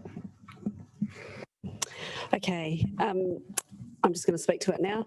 I'd just like to begin by acknowledging obviously all the work that people have done. I'm not going to go any further than that because it's been said enough, but I also want to acknowledge Councillor Matthews' comments about admiring overseas cities, and I know that I have colleagues and I have friends who do admire overseas cities, and it is because they are really people-centric, people-friendly, they have good bike paths, they have space for people, and that is often the reason that they are communicated about. But we won't get there without doing some deliberate actions. And Councillor Sparrow, you are right, in 40 to 50 years it will be a different world, but we have to change to be ready for that. It doesn't just happen overnight. It was interesting actually reflecting with one of my children last night, who's a teenager, who was observing that his grandparents didn't get around like we do now. And he was reflecting that that wasn't really that long ago, that they didn't just jump in the car and go down the road to go and get some McDonald's or to go and do something else. We have become incredibly used to having quite really, for a lot of us, an easy life where we don't really look at inconvenience as something that we're willing to take on board. And so I thought that was quite an interesting reflection from a young person who was kind of observing that it wasn't actually a good thing, that we have all of this convenience at our fingertips and that we close our eyes to the impact that that has on our environment and on people, and actually on inequity, because not everybody does have that luxury.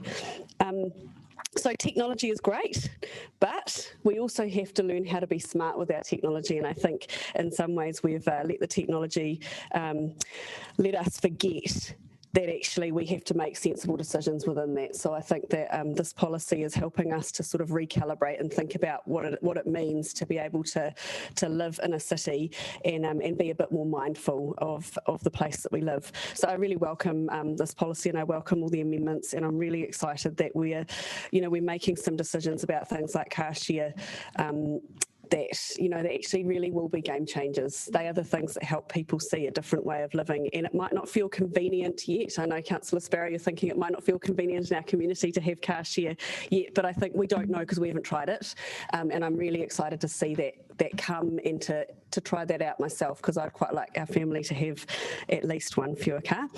And I also just want to talk about, I guess, the communities where we do have really good active transport modes, and actually in Tawa we have an amazing pathway that takes us, and you can bike to Porirua and get there quite quickly. And I think it's also acknowledging that people are going to move around our city and our region in different ways, and we're seeing that with the response to COVID, that some people are choosing to be more local, and that local economies will change, and actually that's a good thing. So we have to look at things in a way of change is good, change is challenging, but bring it on. And now we'll go to Councillor Condi for a right of reply. Yeah, thank you, everyone. So I'm going to start, I think I've got five items that I want to address. I'm going to start with the issue that Councillor Matthews and Councillor Fitzsimons have raised about limiting first permits to new builds, so buildings that were built after 2020. And acknowledging that it does kind of create an arbitrary distinction from a certain point of view. But I think that the acknowledgement is that dwellings that are built after that point have been built in the sound knowledge of what the current rules and framework is. And so those people should understand that if a dwelling's been built without an off-street park, then that means that they have to find a way to live without a car, not expect that our public space will subsidise them with a private with a space for their private vehicle. And I think it's one of the reasons we want to remove parking minimums is because it means that more housing can be built more cheaply. Off-street parking is very expensive. For those people who have bought a house that has been built without an off-street park, they've made a cost saving of not having to pay for that off-street park. And it's not, I don't think it's the place of the public space to be used to then cross-subsidise them for that saving that they've made. So I think it is an important issue. I acknowledge we want to be welcoming people into our inner city, and planning for growth is all about welcoming lots more residents into our central city and our suburban centres. I think my hope is that actually this change might reduce tensions between residents, because I think one of the concerns that existing residents have about intensification is that all these new people are going to move into my neighbourhood and they're going to be competing for my residents' parking space.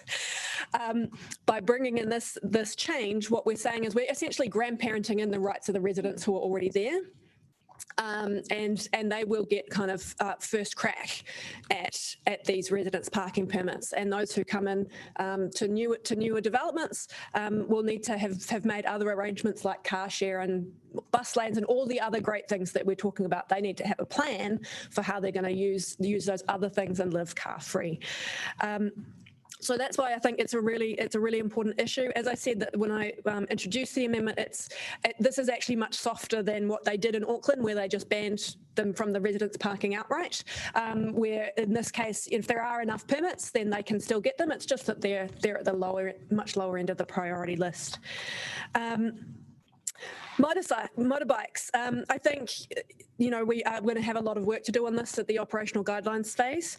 In terms of pro rata charging, that's absolutely the intention, that if we can park 5 or 6 motorcycles in one car parking space, they should pay 1/5 or 1/6 of that cost. Acknowledging Councillor Paul's comment about, we don't want to park one motorcycle in a giant space that's meant for a car, and we can't fit people in. So that's something that we're going to have to look at through the operational guidelines about whether it's appropriate to allow motorcycles to park into those spaces, or how do we make sure that then we're providing enough motorcycle parking that they don't feel the need to do that. So there's definitely work to be done there, and I look forward to that, to working with officers on that, and bringing it back to this table for us to work those issues through. A third point I had was around the cost of the new technology. So we're going to need some new tech to let us do a lot of these things. And we don't know what the cost of that is yet, but it will be coming in the long-term plan. So we will be seeing that coming in as part of the long-term plan about what the costs are going to be for this going forward.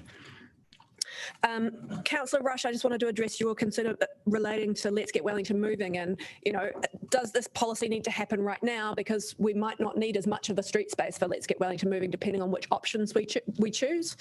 And my point would be that lots of options, all the options are still on the table for Let's Get Wellington moving, and this policy is designed with the flexibility to accommodate whichever option we end up choosing as a council and with our partners.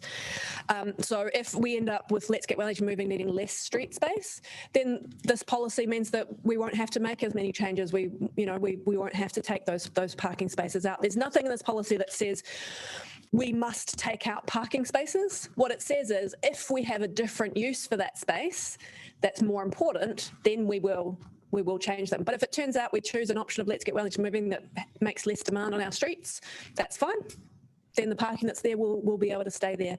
So I think it is really important that this policy comes through now, because it's important to have these principles and guidelines in place as we start to do the work on some of the details like Golden Mile, Thornton Quay. Having this policy in place now means that the staff who are working on those projects can look at, okay, what is this going to mean? I can follow the new policy, I can follow the new guidelines, and I can put those things into place as we work on that. And for those bigger things, the really big business cases that are coming, all the options are still on the table, and the policy is flexible enough that it will be able to accommodate those. Finally, I wanted to talk about cars and acknowledge that, private vehicles are not going anywhere. Private vehicles are an important part of our transport mix, and they always will be. Councillor Sparrow, absolutely, 40 years from now, there will still be private vehicles. I don't know what they'll be running on, and I don't know what they'll look like, but I'm sure that they will exist. But what we need is for them to be, from a climate point of view, for them to be electric vehicles or have a low carbon fuel source. And this is coming back to then Councillor Paul's comment about the electric vehicles residents discount. So we did remove the discount from the residents vehicles, but it was a very small amount of money that was proposed, and it's unlikely to have made any significant difference in people's purchasing decisions. What might make a difference in people's purchasing decisions is their ability to get a higher priority in the residents parking permit scheme, and that is still there. So that's something that is likely to actually make a big difference in people's purchasing decisions, and they are still in this hierarchy. They're the next ones after mobility parking permits. So that is, I think, actually the strongest incentive we have in this policy, and it's still there, as opposed to like a $50 a year discount, which, when you're talking about the cost of purchasing an EV, is unlikely to be significant or impact your decision. It's great to hear from Councillor Rush that this transition that we're seeing into electric vehicles is really accelerating, and that's great. But the thing that I would acknowledge from this point of view is that switching to electric vehicles might solve our climate problems, it will not solve the space challenges that we experience on our streets. So even if every car in the city was suddenly magically overnight an electric vehicle, we still have too many cars competing for the limited amount of space trying to park on our streets. And that problem is not going to go away. That continues to be an issue. And that's where this policy comes in and says, okay, how are we going to grapple with that? How are we going to prioritise the use of this space? So it's a really, really important piece of work, even if, we did manage to create a huge transition to electric vehicles in a very short period of time. And I wanted to come back to a comment that Councillor Foon made when she was talking about car share. And it's about giving as many people options so that if they don't want to use their car, they don't have to. If they find it inconvenient to use a car, they don't have to do that. And that means that we are then freeing up space for people who will still need to use a car. We've talked about some of these priority groups already. Mobility permit holders are the most important group, but we also know that older people who may not qualify for a mobility permit but still have trouble getting around, they will probably still need a car. We've talked about families with young kids and the challenges of car seats and all of that, that there are groups for them that they will still need a car. We know that tradies are still going to have all their kit that they have to take from job to job, and they are still going to need a private vehicle. So it's really about, this is about freeing up the space for the people who really do need it, so that people who have other options and actually would prefer to come in a different way, they can do that. And we're giving them, we're creating some public space like bus lanes and cycleways that enable them to do that. And then the parking that's left over that continues to be available for those people who need their private vehicle still, then hopefully there'll be less competition for it and they'll be more able to use it. So, I reject any view that this parking policy is anti-car rhetoric. I think cars are a part of our transport network and always will be, and this is about how we accommodate all of these different competing priorities. And as I said, there's nothing in this parking policy that says we must remove parking spaces. That's not what it says. It says if there is another higher priority use for this space, then we will go with the higher priority public use and we will remove some parking spaces, but we're not going to go around the city looking for parking spaces to get rid of if for no other reason than the reason Mayor Foster raised, which is that we would have to figure out how we were going to fix the hole in our budget created by doing that. So this policy is not anti-car. It is just about how we prioritise the use of our space so that we get the greatest public benefit from it. So thank you so much for the excellent debate and as I said, all the questions and reading that you've all done to get on top of this. It's a really complex piece of work, and I appreciate how much time you've all put into it. Kia ora. So we're now going to go to voting, and what we're going to do is we're going to vote on recommendation 9, number 8, which is, I'm going to articulate it so that people are not confused. This is that the first permit for all dwellings built after 2020 will be number 8 on the hierarchy. So we're going to vote for that or not for that now. So what we're going to do is, if you're online, can you use the voting there, and I will call it out so that Donna can input what you think. Can we see what that is? Sorry. What's that, sorry? Which one are we actually voting on? I'm unclear. I've just read it out. So it's I know. Number 9, there is, that's the amendments that have been sent through. There's a hierarchy, and number 8 says first permit for all dwellings built after 2020. And that was requested to be taken separately. Okay. So we have Councillor Matthews against, Councillor O'Neill against, Councillor Pannett for, Councillor Wolf for, and Councillor Calvert for, and the rest of you need to vote. Rest of you. Okay, so we have that has carried. Thank you very much. Can I also ensure that we vote separately on Councillor Foon's amendment, please, as well? Would like, okay, we've asked for a division on that, and we'll go to 16. We will take separately. So this is the amendment put forward regarding car share in suburban centres. So we'll vote for that now. I need to bring the other one up. Right, so we have Councillor Calvert against and the rest are for. So that's Pennant, Matthews, Wolf and O'Neill are for. Very speedy. Thank you, Donna. Doing well.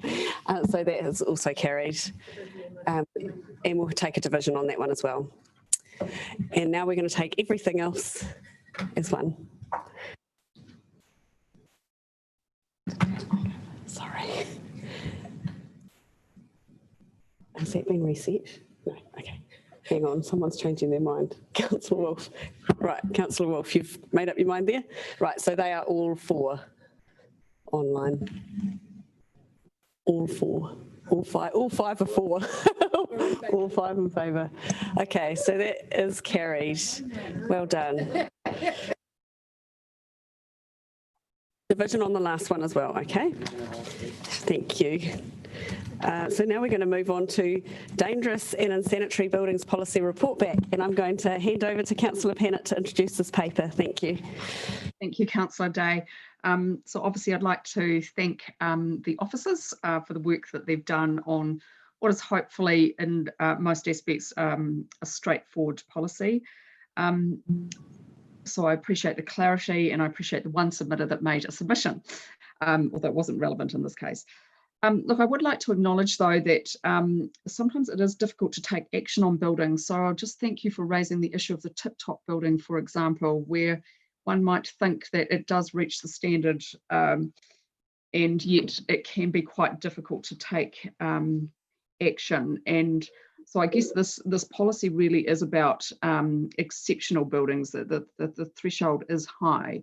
But I do want us just to remind ourselves that we, where we can, that we do encourage people to look after their buildings. I'd like to thank staff for including amendments around consultation with mana whenua and climate change, and also consultation with Heritage New Zealand. There is an amendment that will be coming up which has officer support, just that will be done. So Cyrus, if you could put that up. I understand that you've got that. Of course, in the event of an earthquake or a crisis, quick decisions are going to have to be made, but I do believe where heritage buildings are concerned that consultation must take place with our heritage agency. They have a lot of expertise, obviously, and the officers are comfortable with doing that. And it's not a clear-cut decision when there is an earthquake whether a building has to come down, and must be made by experts and carefully given. Obviously, once it is gone forever. So I think it's a good policy, and I think it gives us some clear guidance. I just want to reflect briefly on the housing quality issue. So I'd like to thank Councillor Fitzsimons for raising this issue again. Obviously, as our housing portfolio lead, she's done a lot of thinking about this. I do accept the officer advice on this point that that this policy is not the place to deal with the systemic issues around poor housing quality in this country. We have enormous issues, obviously, but sort of saying that most of our buildings are insanitary possibly isn't that helpful from a policy point of view. The council, as you all know, is doing quite a lot of work to try and deal with housing issues through planning for growth, through the SHIP program, through the homelessness strategy, through developing buildings proactively. And that's good. Doesn't mean though that we can't do more. And so I guess I do think that this policy should just be about those really risky buildings, not about our whole housing stock, which would create some alarm, I think, in the public if we were to say it applied to everything. I think also I agree that we need to be careful about the roles. Central government does have a role here in maintaining housing quality. And if we are to take a more proactive role, we need to think about what value we can add and how we will pay for it. I'm certainly not adverse to looking at that through the long-term plan, but we would need to think that through quite carefully. This current government has obviously introduced healthy home standards, which should help. And of course, the work that we do through providing work and money for Warm Up Wellington and energy audits hopefully does all do something to make our housing quality better. So I don't think this is the place to have a big debate around how we deal with housing quality, but very supportive and very keen to work with colleagues if we can think of some other mechanisms that are not already in play that we can use to support homeowners and landlords to improve the housing stock over time, just given the enormous historic issues that we've got in this space. It's time to be creative, and obviously there is a large push behind improving the quality of our housing. Thanks, everyone. Do we have a seconder for this? Deputy Mayor Free, would you like to speak to it? I might have beaten you to it. Yeah, look, obviously this is an important policy, and it's really good to have a better understanding of actually what it does apply to. And noting that it appears that the case law and the way it's been used means that there's a very high threshold for dangerous, like basically risk to life and safety. And similarly, insanitary, it actually really means that there's water and, maybe even sewerage, or there's definitely a problem there that's more than just the normal, I wish my house was a little bit better kind of problem. So as I think Councillor Pennant has indicated very eloquently in her openings when she presented this paper, this policy actually isn't the place to deal with damp, cold and other deficiencies in rental housing. Much as we would like it, much as we would like more tools, this isn't the main, this isn't going to get us much traction in actually enforcing that. So we're not the lead regulator in this space. It's the first recourse for tenants is actually the tenancy services through MB. So this policy deals more with the actual building, how it's, I actually went and read it. It dictates things like whether a room is big enough to have 1 or 2 or 3 people sleeping in it, and how many electric light fittings it should have, and whether it has an oven and whether it has a laundry. It's actually probably reflective, being the regulations being 1947, it's probably really reflective of trying to actually bring a fairly basic but adequate housing style to the housing market. And it certainly isn't really a tool to be using to enforce the modern day aspirations. So I guess it was a little bit concerning for me to see in the media an invitation to actually contact our call centre to try and use, to get reports, because historically that's not been the way this has been used. I had a chat to staff, and they have had only a few instances where they could have used this, and they've responded with about 2 to 3 reports a year. So certainly our organisation isn't geared up to respond in that way. But what we have done, and I am passionate about trying to improve our housing. I've got quite a long history of doing this, but what we can do is we've done things in the past, like support the Wellington Curtain Bank. I set that up, or helped set that up 10 years ago, and actually partly with a very generous grant from Wellington City Council, and they're still giving ongoing funding to it. So that's a really good service. There's also home energy checks, which we all know we funded, $150,000 I think it was. They're really, really useful. And they are a mechanism where you can present a landlord with a report and say, look, actually there's this and that. And of course, we've advocated to government. We started with our voluntary warrant of fitness, and we've been able to see the government actually step into that space with some really good powers to enforce things like insulation and smoke alarms. So there are things we can do. I mean, I'm really proud of our record. We could have done more, but we haven't done nothing. So since 2010, as it says in the report, over 14,060 homes have been insulated through our partial assistance. I think the Regional Council has a fund as well. And, of course, we're looking after our own social housing and doing a whole lot to try and ensure better housing supply. But so this is a great piece of work. It's really good. It's really good that I understand it a whole lot better than I did. So thank you to the extra information that we had today through Baz. I'm really happy to second this, and I think it does deserve our support. And I think the points, though, about how it can actually be a lever to achieve some of the other things we might want to achieve are probably being made, and made fairly. Thank you. Councillor Foon. Kia ora, and thank you to all for the work on this paper, and to Councillor Pennant for her ongoing advocacy in this area.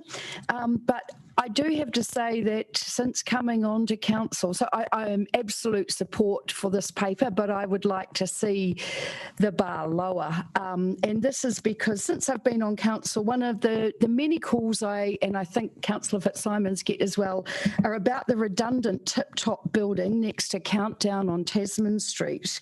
And like I fielded those calls as best as possible, but this one came through on Sunday night while I was eating my afternoon. The building is derelict, completely run down and littered with many corpses of dead pigeons and other dead animals. The building has 24/7 surveillance by security guard to keep out unwanted squatters. The building is a wreck, an eyesore, and now with many rats that seem to be crossing the road in large numbers, nasty and unacceptable.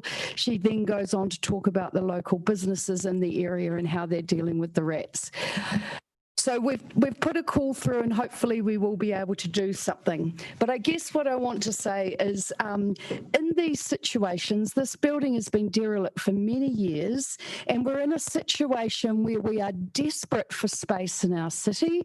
We're desperate for people that want to grow food. We're desperate for artists to have places to practice their work, let alone the housing that we so desperately require. And to be putting on our other people that they need to, in our urban growth work, that we're really expecting the residents to take the hit of really having 6-storey buildings and yet have these redundant buildings is just not fair.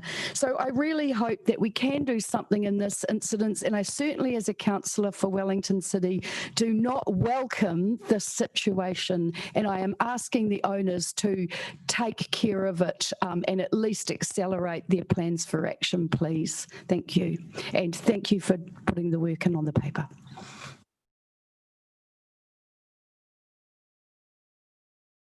Thank you. Have we got any other people who'd like to speak?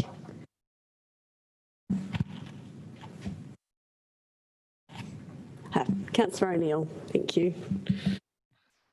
Kia ora. I'd just like to very briefly speak to some of the issues raised by other councillors and Renters United today, and also to take a bit of a look at this paper and explore the way that it has been applied throughout New Zealand as well.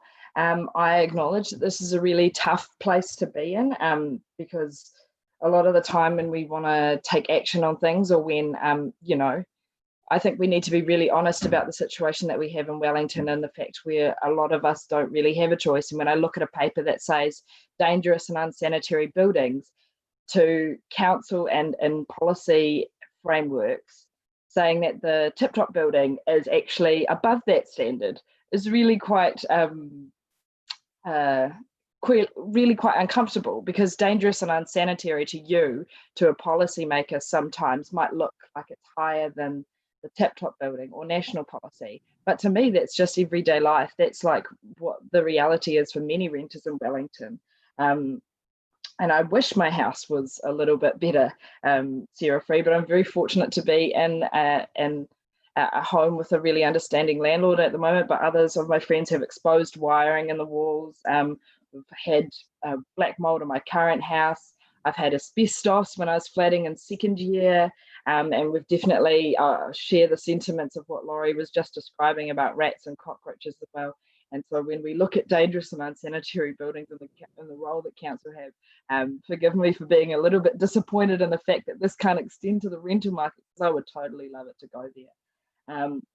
And then the other point that I wanted to raise is it's not often as easy as just saying call through our call centre and make a complaint about your property or a landlord, or just ask for help, because often that puts renters at a disadvantage. There's a lot of clear research in New Zealand to show that there's racial discrimination in the market. There's discrimination against people that take benefits as well, and there's discrimination against people who like to raise those issues, like, I don't have a smoke alarm and I'm worried that my stairs are gonna rot through and really injure someone one day.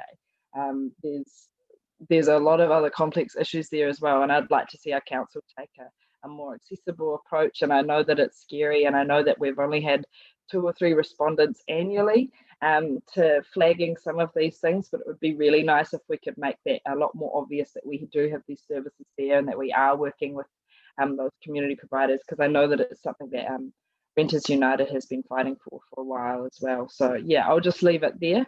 And I'm really happy to support the paper, but also just acknowledge that sometimes the framework that we're working with is really frustrating as well. And that's not on any individual, it's not on our territorial authority, but it's just sort of acknowledging that the issue is a bit bigger than the table at the moment.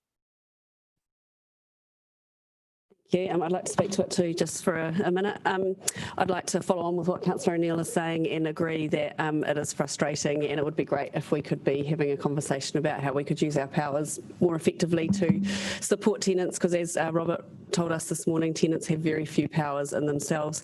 And in actual fact, Deputy Mayor Free, you mentioned the home energy checks, but they're not actually available directly to renters. It's for the homeowner, so it has to be done through the landlord, which can be quite hard to convince the landlord to do if they know that they're going to fail it and it's going to be a problem. Curtain banks are great, but they don't stop holes in ceilings and mould and really big damp issues. So I think having seen inside houses in the community that I live in that are damp, and having lived in one actually that was incredibly damp, there are some really big issues around that, and I think it would be good to be able to explore the powers that we have and know that we are doing everything we can to support people who can't find any other avenues on their own as individuals. And actually we do have the power of organisational ability to be able to do that, which individuals don't when they're in a position where they have no power. So I would actually really like to see us doing that, but I know that this isn't necessarily the way to take that, but I think it's important we don't downplay the fact that those powers do exist. Councillor Fitzsimons. Yeah, I just wanted to start by acknowledging what Councillor Foon said about the Tip Top building in Newtown. It is a derelict waste of space, and it's very precious space in Newtown. And I sort of think it's unfortunate that there isn't a way to rate land higher when it's not being used to incentivise development, or to somehow send some kind of a message that this land shouldn't be just left idle. And I would certainly like to see that there, because there are public health risks associated with that building and the way it is at the moment.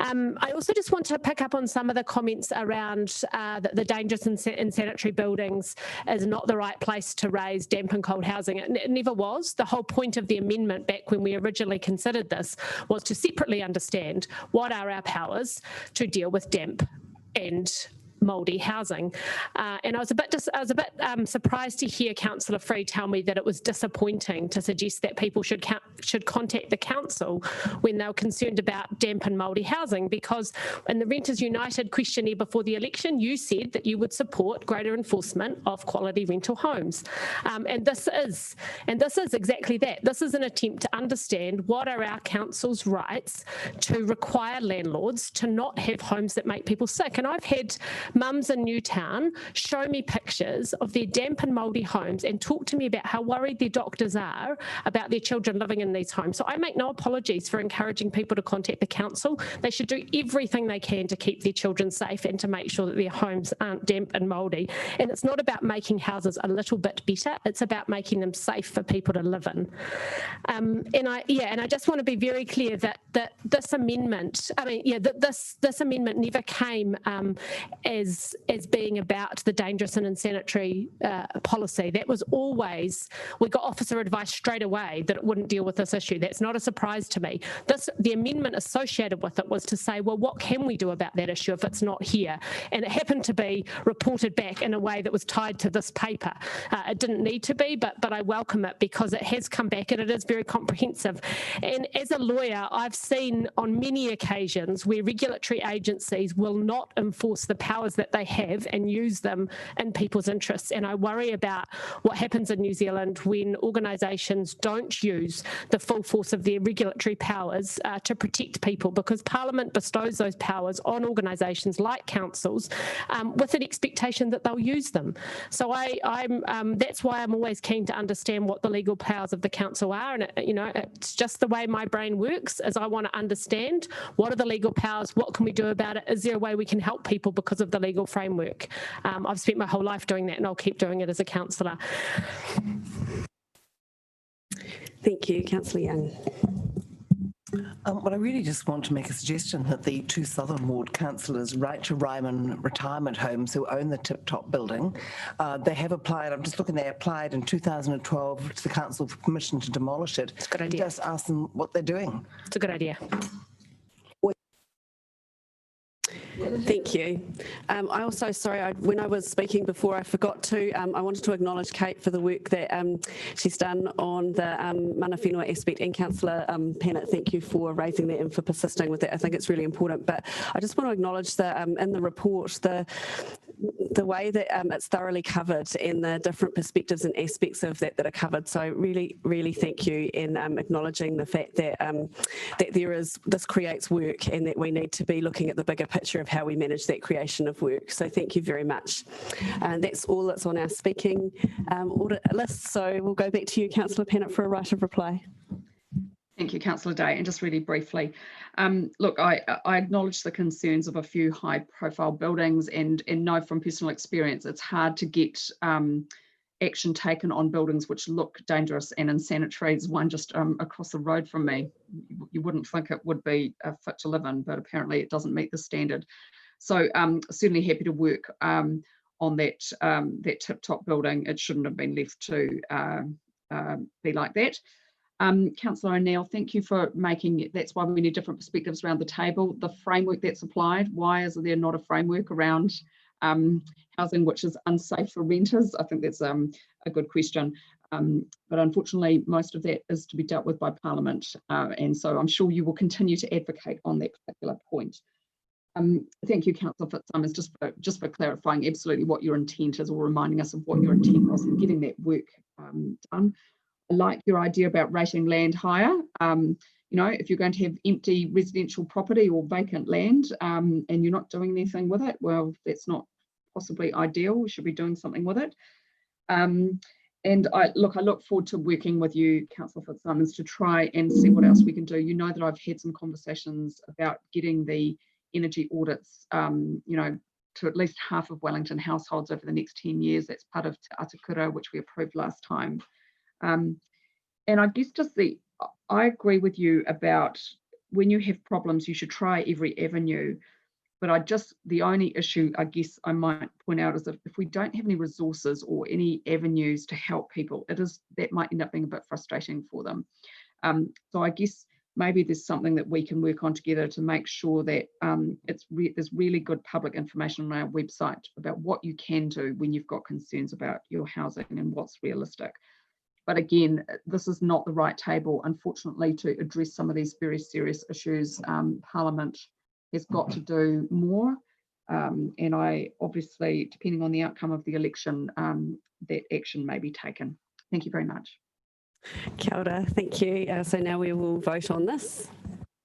So councillors online, if you do your voting on there. So all councillors online voted for this. That is unanimous. Thank you councillors. Thank you, Councillor Pennant. So we're now going to move on to item 2.3, the Three Waters Reform Memorandum of Understanding, and I'd like to invite Councillor Rush to introduce the report.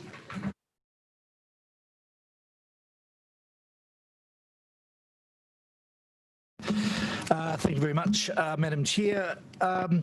Yes, very briefly, a bit of background. We here in New Zealand have been blessed with plenty of resources in the water space and a very small, comparatively international scales anyway, population. That's the historic position. However, we are now moving into a different regime whereby we're finding our supply is being constrained, pipes are leaking, and our wastewater standards are much higher.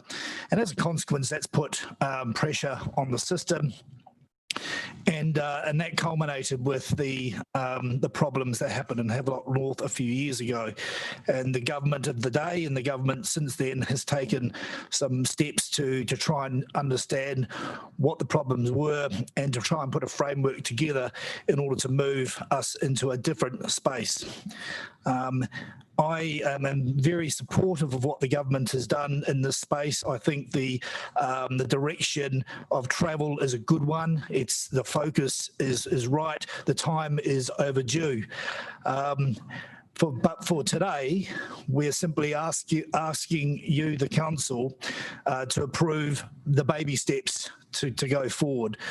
So in front of you is a proposal which is to enter into a memorandum of understanding with the government. It's a non-binding one, which will then get us to the table to have a conversation about exactly what is the best thing for Wellington and for New Zealand going forward.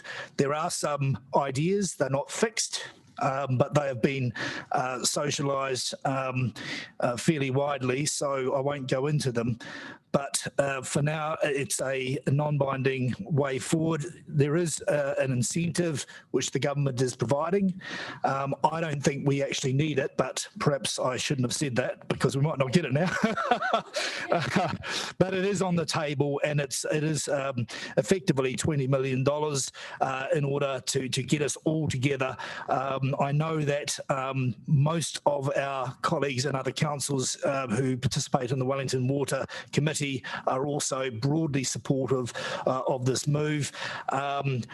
What I would also note is that those funds, when they are received, will be distributed and allocated amongst water infrastructure requirements as an operational measure, and there is discretion, of course, for the CEO to make that call.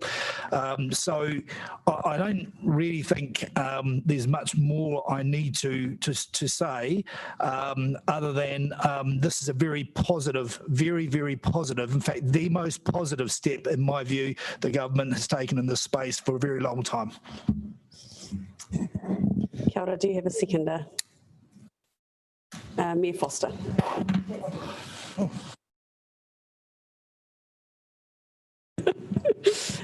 Mayor Foster doesn't need to speak at this point. Would anyone else like to speak to this paper?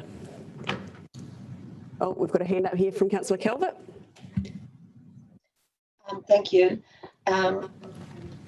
Yes, look, I wonder whether Councillor Rush can address it in his right of reply, but I'm a little bit concerned in recommendations 5 and 10, which is delegating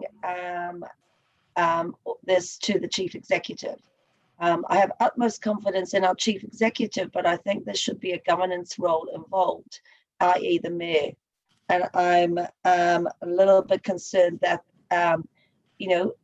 a people's representative isn't part of determining the way forward on behalf of our council. So I will leave that for Councillor Rush to address in his right of reply, and perhaps the Mayor might like to comment, because I do think we need to show some governance leadership as part of this as well. Thank you. Next person is Councillor Sparrow. I will be very, very, very brief. This is a very useful initiative, and I fully support it.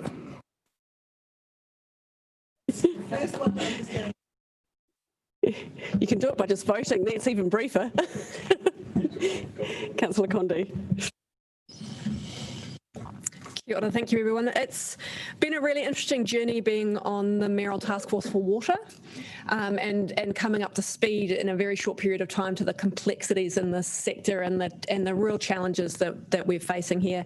And it's not just Wellington City. We had some pretty high profile examples recently, but these are issues that basically every territorial authority across the country is facing, which is why it's so good to see the central government coming into this space, because national leadership is really needed here. I absolutely support today's paper. I think it's a wonderful chance for us to get a little bit of extra funding for our water infrastructure and to get a seat at the table for these conversations that are going to be going forward about these reforms and how this could actually work. And I just wanted to raise a few of the interesting points there that I think we're going to have to work through as we have these conversations and we're part of these conversations, because there's a lot of work that's going to go into this in a really short space of time. Our organisation is going to be quite stretched to participate on the timelines that central government have given us. One of the things that I think concerns me, and I think we need to think really carefully about how we deal with it, is the tension between the economies of scale of having these massive water entities, where we're kind of proposing that there should be a water entity for every Super Rugby team in the country, much greater scale than than we have had in the past. And that's, the research is clear that there are great benefits to having the infrastructure operated at that scale. But at the community end of things, the sensible and natural way of managing water is at the catchment level. So I think we've got a tension between the economies of scale of the massive infrastructure and the community level catchment area about how we're going to manage those things and how do we make sure that catchment areas still have involvement and don't get lost in these massive entities. So I think that's something we'll have to turn our mind to. I think it's potentially a great opportunity for us from a financial point of view, because moving these assets across to another entity will allow them to borrow against those assets and leverage them more heavily. So that will mean we'll be able to that entity will be able to invest more strongly in our water infrastructure, but it will also free up space on our council balance sheet for us to invest in other infrastructure that is not water related. So there's a real potential benefit for our ratepayers in that case. One of the things we're really going to have to understand is the impacts on our ratepayers in terms of the costs of water. We know that per person, when you're living in a dense urban environment, the costs of the water infrastructure are lower than if you're out in a rural area. So if we want to commit our ratepayers to being part of a massive Super Rugby size water entity, we need to understand how those costs are going to be shared from urban and rural ratepayers and what the impact will be on our ratepayers.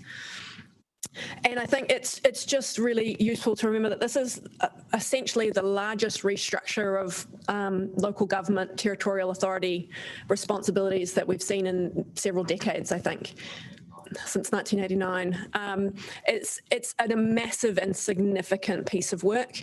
I think the suggestions and the direction of travel the government have put in front of us are excellent. That doesn't mean they aren't without challenges, and we need to really gear up as a council around this table so that we are really feel all well informed to be able to participate in those decisions and engage with the organisation and the advice that we're going to get over the next little while, because central government's timelines on this are very ambitious and very short. So, just kind of flagging that to everyone around the table that we've got. Signing up to this is non-binding and we get some money for it, which is great, but it's also committing to a lot of pretty important work that we're going to have ahead of us over the next year. Thank you, Councillor Pennant. And then I think was Councillor O'Neill, did you have your hand up as well? Come on, you guys. We'll go with Councillor Pennant at the moment. Thank you, Councillor Day, and I'll try to be brief because I know people have got meetings. Look, I'm likely to be the dissenting voice on this vote, so I just want to explain why. But just first of all, Councillor Calvert, thank you for raising your point. I think there should be some governance oversight, so I'm happy to move a pro forma amendment just saying that the Mayor should be at least consulted by the CEO in this. It's really important. And of course, the Three Waters portfolio lead. Thank you very much, obviously, for your leadership in this area. Look, of course, I don't deny there are problems with the way this country manages water. We are trying to unpick decades of numerous issues, and it's hard and complex. I acknowledge that. I acknowledge also that we need to have a good relationship with the government, and that $20 million is nothing to sniff at. Nevertheless, I would say that $20 million is far too cheap for what they are asking us to sign up to.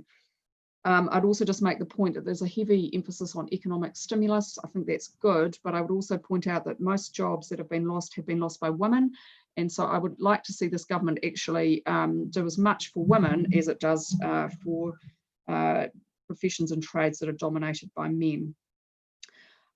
Look, I agree with you, Councillor Condie. This is massive for local government, and I think I'm very, very uncomfortable with the fact that the water agenda has been used to basically do some amalgamation of local government. Water is a huge part of any council's job, and so to say that that might be taken off you, your assets taken off you, needed to be done with a lot more thought and a lot more analysis. I'd consider this really undemocratic and of great concern. While we might say that professional managers will manage our assets in a better way, that might be true, but it may also not. Water is critical to life, which is why I will die in a ditch over public ownership of water. And some of the language that the government has used around that public or council ownership causes me some really strong concern. Governments of all stripes have privatised assets over the last 30 years. So when they say we won't do that, I will take that with a grain of salt. You know, we just haven't had any guarantees. You know, politicians of quite a wide variety of views have committed to the privatisation agenda, and that really concerns me. By signing this, we are including, I quote, a willingness to accept the reform objectives, and which is why I will be voting against it, because I do not accept that. The other massive implication, of course, is around rating. Now, while I might accept that there is an equity argument around cross-subsidising of poor communities, that needs to be discussed. You can't just go holus bolus in and say that that's what should be done. And again, none of the documentation that we've got has considered this really, really important issue. So look, I get that given we're cash strapped, we're in a difficult economic time, that turning down $20 million would be a big ask. But you have to watch out what you look for, and you're offered a gift. You know, in 10 years' time, there will be people decrying the fact that potentially that councils gave up some of the most critical assets that are life-sustaining. So really concerned about this, and would call on the government, whoever it is after October, to make sure that the public and the community continues to have control over its water assets. Thank you. Councillor Pennant, I've just been sitting here trying to figure out process, because you said you're putting an amendment forward pro forma, but you can't really do that. It's not the right process. And then No, sorry. I was just trying to be helpful. So maybe another councillor who hasn't spoken could just do that. I've just had a quiet word with the Mayor, and he has said that the CE is comfortable with him being consulted on this. I'm sure that would be her process anyway. So actually, with the leave of the meeting, our council is comfortable with that being put in. It's probably the easiest way to go. Otherwise, we're going to have to find someone to move and second an amendment. Yeah, cool. Thank you. Can I just make it quite clear that it would be for recommendations 5 and 10, where the CE. So CE, in both of those, the CE in consultation with the Mayor. Yeah, thank you. Cool, thank you. Deputy Mayor Free. Yes, look, I think we're probably in a position where, and I appreciate that Councillor Pennant is actually a dissenting voice, because some of us who vote for this will not necessarily feel 100% comfortable, but we feel that we probably, some of us I suspect will feel that we are really in a position where we kind of have to take the engagement ring and enter into the relationship and start discussing the prenup. But it's, look, in some ways, our waters are very problematic. We're probably entering a phase where we're going to get, we know we're entering a phase where they're going to require a lot of investment, but so are many other councils all around the country. And in fact, it's, even with our problems, it's quite possible our water infrastructure is actually relatively good compared to other councils' water infrastructure. So one of the concerns I heard raised at the forum we were at is how will we actually value the value of our water assets, and the fact that we have put aside depreciation and looked after them as best we can, and even invested in things like Omaruru. I mean, that's millions of dollars of really up-to-date modern investment. How will that value back to ratepayers be reflected in the deal we get? So I think there's, even though we're putting the engagement on, I think there's still a lot of questions. We don't really know each other very well, and it feels a bit uneasy because we're kind of making a commitment without the prenup. So, but I personally think, especially as we've had strong signals from government that they are looking for us to work in a bigger space, they're looking for us to show a willingness to partner and to work collaboratively collaboratively across our region. I do think I think personally that I'm going to support it, and I suspect other people will feel that way. But Councillor Pannett, thank you for actually, with your vote, you will probably signal that this isn't a, for a lot of people, this is not just an automatic rubber stamping, that there are some pros and cons here. And I think that's what we will be trying to tease out when we get to the detail. Thank you. Councillor Fitzsimons. Yeah, I just want to fully support this wholeheartedly and with my strongest support. I think it's an absolute no-brainer that we should take these steps. And I think it's absolutely clear that local government has failed when it comes to Three Waters. We knew at the beginning of this year that for some time water infrastructure in Wellington was failing. There were regulatory failures. There were a number of problems and underinvestment in water infrastructure. And to me, this is the only responsible choice facing this council.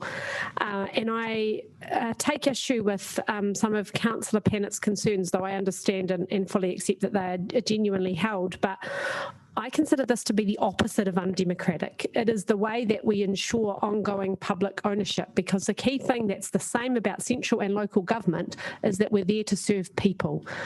And to me, these reforms put people at the heart of making sure that we get Three Waters right. Mayor Foster. Yeah, look, thanks. I agree that I agree absolutely. We should be getting into this, what do we call it, engagement, prenup, whatever. It does feel like a bit of an arranged marriage, though, ultimately, because it is a central government driver. But I think it's what we're doing this stage at the moment. There are no fishhooks attached to it. Government's been quite clear about that, and essentially the money that we've got there is in lieu of the shovel-ready investment, and that first stage is about employment rather than about a compulsion to enter into the second stage. The second and third stages, I think the second stage is the key one, because once you get into that, then you are you're going down that track, and obviously some big issues with that, which we're all going to have to think about very carefully. And not the least is that as I understand it, there would need to be either special legislation or a special consultation process with our community about whether or not to go through that process, because obviously the assets involved are seriously significant. It was about half our asset base, or getting close to half our asset base, and that's going to be true for many other councils as well. Where this came from originally was Havelock Water, but the interesting thing is that actually the bulk of the cost across the country, and I suspect that's probably true for us too, we will land on that, is actually in wastewater, not in water. And I guess one of the issues which is going to happen here is it is that whole thing of cross-subsidy, the potential for cross-subsidy, and of the service levels that different communities may aspire to. Now, those may all be the same. They may be imposed upon communities as well by dint of central government legislation or regional policy statements driven by central government legislation, which Minister Parker's been talking about. But if there are opportunities for different communities to want different levels of service, that's going to be a really interesting conversation about how that is dealt with. Now, for us, for example, one of those parts of a different level of service is resilience. That's probably much more significant for us than it is for many other communities. Others might be, receiving water quality. So there will be a range of different things, and how that gets worked out. And I think the comment that was made about, I think you made it, Sarah, about how do you incentivise investment. I mean, one of the things is if we don't get value for investment that is being made now, actually there's a powerful disincentive to do the thing that we should be doing, which is investing. It's actually an incentive not to for a period of time, only for the period of time until you actually get into the relationship. And I think there are going to be some other major issues as we go down this track too, because I think what's being written in the sky pretty much is that either somebody's going to have to rate. So is the entity itself, if there is an entity set up, is that going to be a rating agency? And how's that going to do its job? And how's that going to engage with the community? Or is it going to be done through councils? Or alternately, is it going to have its own revenue stream, which will be a metered stream of some sort? And then, of course, you've got a complete change from who pays currently, which is property owners, to consumers. And obviously, we just had all those conversations about rental properties as well. So there are some pretty big there's some pretty big questions for us all to work through, but that's in the stage 2 part rather than the stage 1. The one other thing I think that, sorry, 2. One, the comment you made, Jenny, about freeing up space on the council balance sheet. Yes, it will do that. It will change the council's balance sheet pretty dramatically. But I guess the issue is going to be that if we think that this is suddenly going to be, we have suddenly got to charge 30% less for rates than we had before, but the property owner or the property or the resident or the business is going to be getting 2 bills, and the 2 bills add up to more than they were paying before, I don't know that they're going to be particularly amenable to us going and saying, yeah, we've got 30% capacity to do things that we previously didn't have, because they're still going to have to pay the bills, whether it's a separate entity or not. And then there's also that issue around amalgamation. I think that is, I know that there are a lot of local government entities who are concerned about the overheads of the organisation being spread across much less, and therefore the viability of the council itself becomes an issue. And I guess the final thing I want to say is just in terms of when we spend this money and how it's invested, I think we also ought to give some thought to the timing, because obviously we've already set our annual plan, we've set our rates this year. But if we can manage to use it to ameliorate we know the massive challenge that we face next year, if we can manage to do something that actually offsets some of that, that's going to go down very, very well. Are we there? Are we there? Councillor Rush, would you like a right of reply? Yeah, very quickly. So, Councillor Calvert, I think you seem to have had your concerns addressed, but I would say that the delegation to CEO in regard to allocation of funds, as I mentioned, is an operational matter anyway. I would have thought, and quite constrained in terms of discretion. The standard form of the document she has to sign is not really up for negotiation, so it really there's very limited in terms of what she would do anyway. But good to know the mayors are going to be on top of it. Very good comments from Councillor Condi. I was starting to think maybe you should have moved the paper actually, but one of the things you mentioned though, and it does go to a number of other of our colleagues about the uncertainty going forward, and scale is good, but community can be diluted, and that's why it goes also to Councillor Free's concerns around how we value our assets. That's why we need to be at the table. We need to be driving this so that we get the best outcome for Wellingtonians. There are a number of different ways that assets are valued, and I've been involved in a number of different sort of acquisitions and so forth, and the key is to make sure you get the process that it best suits your own organisation, and if we get at the table with our friends from the region, I think we've got a real good chance of steering a good outcome. Yeah, privatisation might be in the back of someone's mind somewhere. My very good friend, associate infrastructure and water, Councillor Pannett, somewhat awkwardly not supporting the paper, but that's something for another day and another government. So again, though, if you're not at the table, you have absolutely no say, and I'm very. I do share your concerns about a privatised entity and how that will be responsive to the needs of the community. I don't see any need for it at this stage, and certainly there's no signal from the government that it's coming. So, but I do agree the great privatisation government led by David Longy did a lot of asset sales, and so I think John Key's government did the same. So it is what it is. I do hope, though, that I'm pretty excited by the path that this government's taking in this particular area. Not so much in the oil and gas space, but and what I can just say to assure, maybe give you some reassurance, is that I really am all over this. I understand the structures that they are thinking about. I understand the upsides, the downsides, and I will be very, very closely involved if I can be. So I commend this paper to you. I thank Mike and the team for putting it together, and I look forward to seeing what you vote, how you vote. And then I need to go. You need to stay to vote though. So we will vote on this now. Voting is open.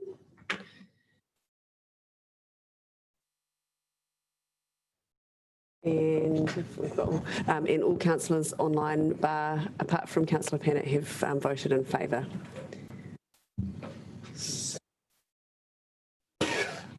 Sorry, Jill, can we take a division on that? Sorry. So yes, we'll record that as a division. Wonderful, thank you. That is carried. Thank you, councillors. Ko mutu tēnei hui, e tū mō te karakia. We got it up on the thing. Unu hia ki te uru tapu nui.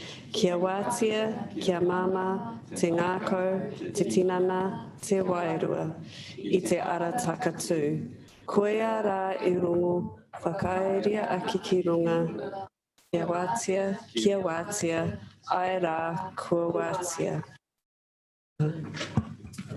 Kia pai, tō ahi ahi. Have a good afternoon.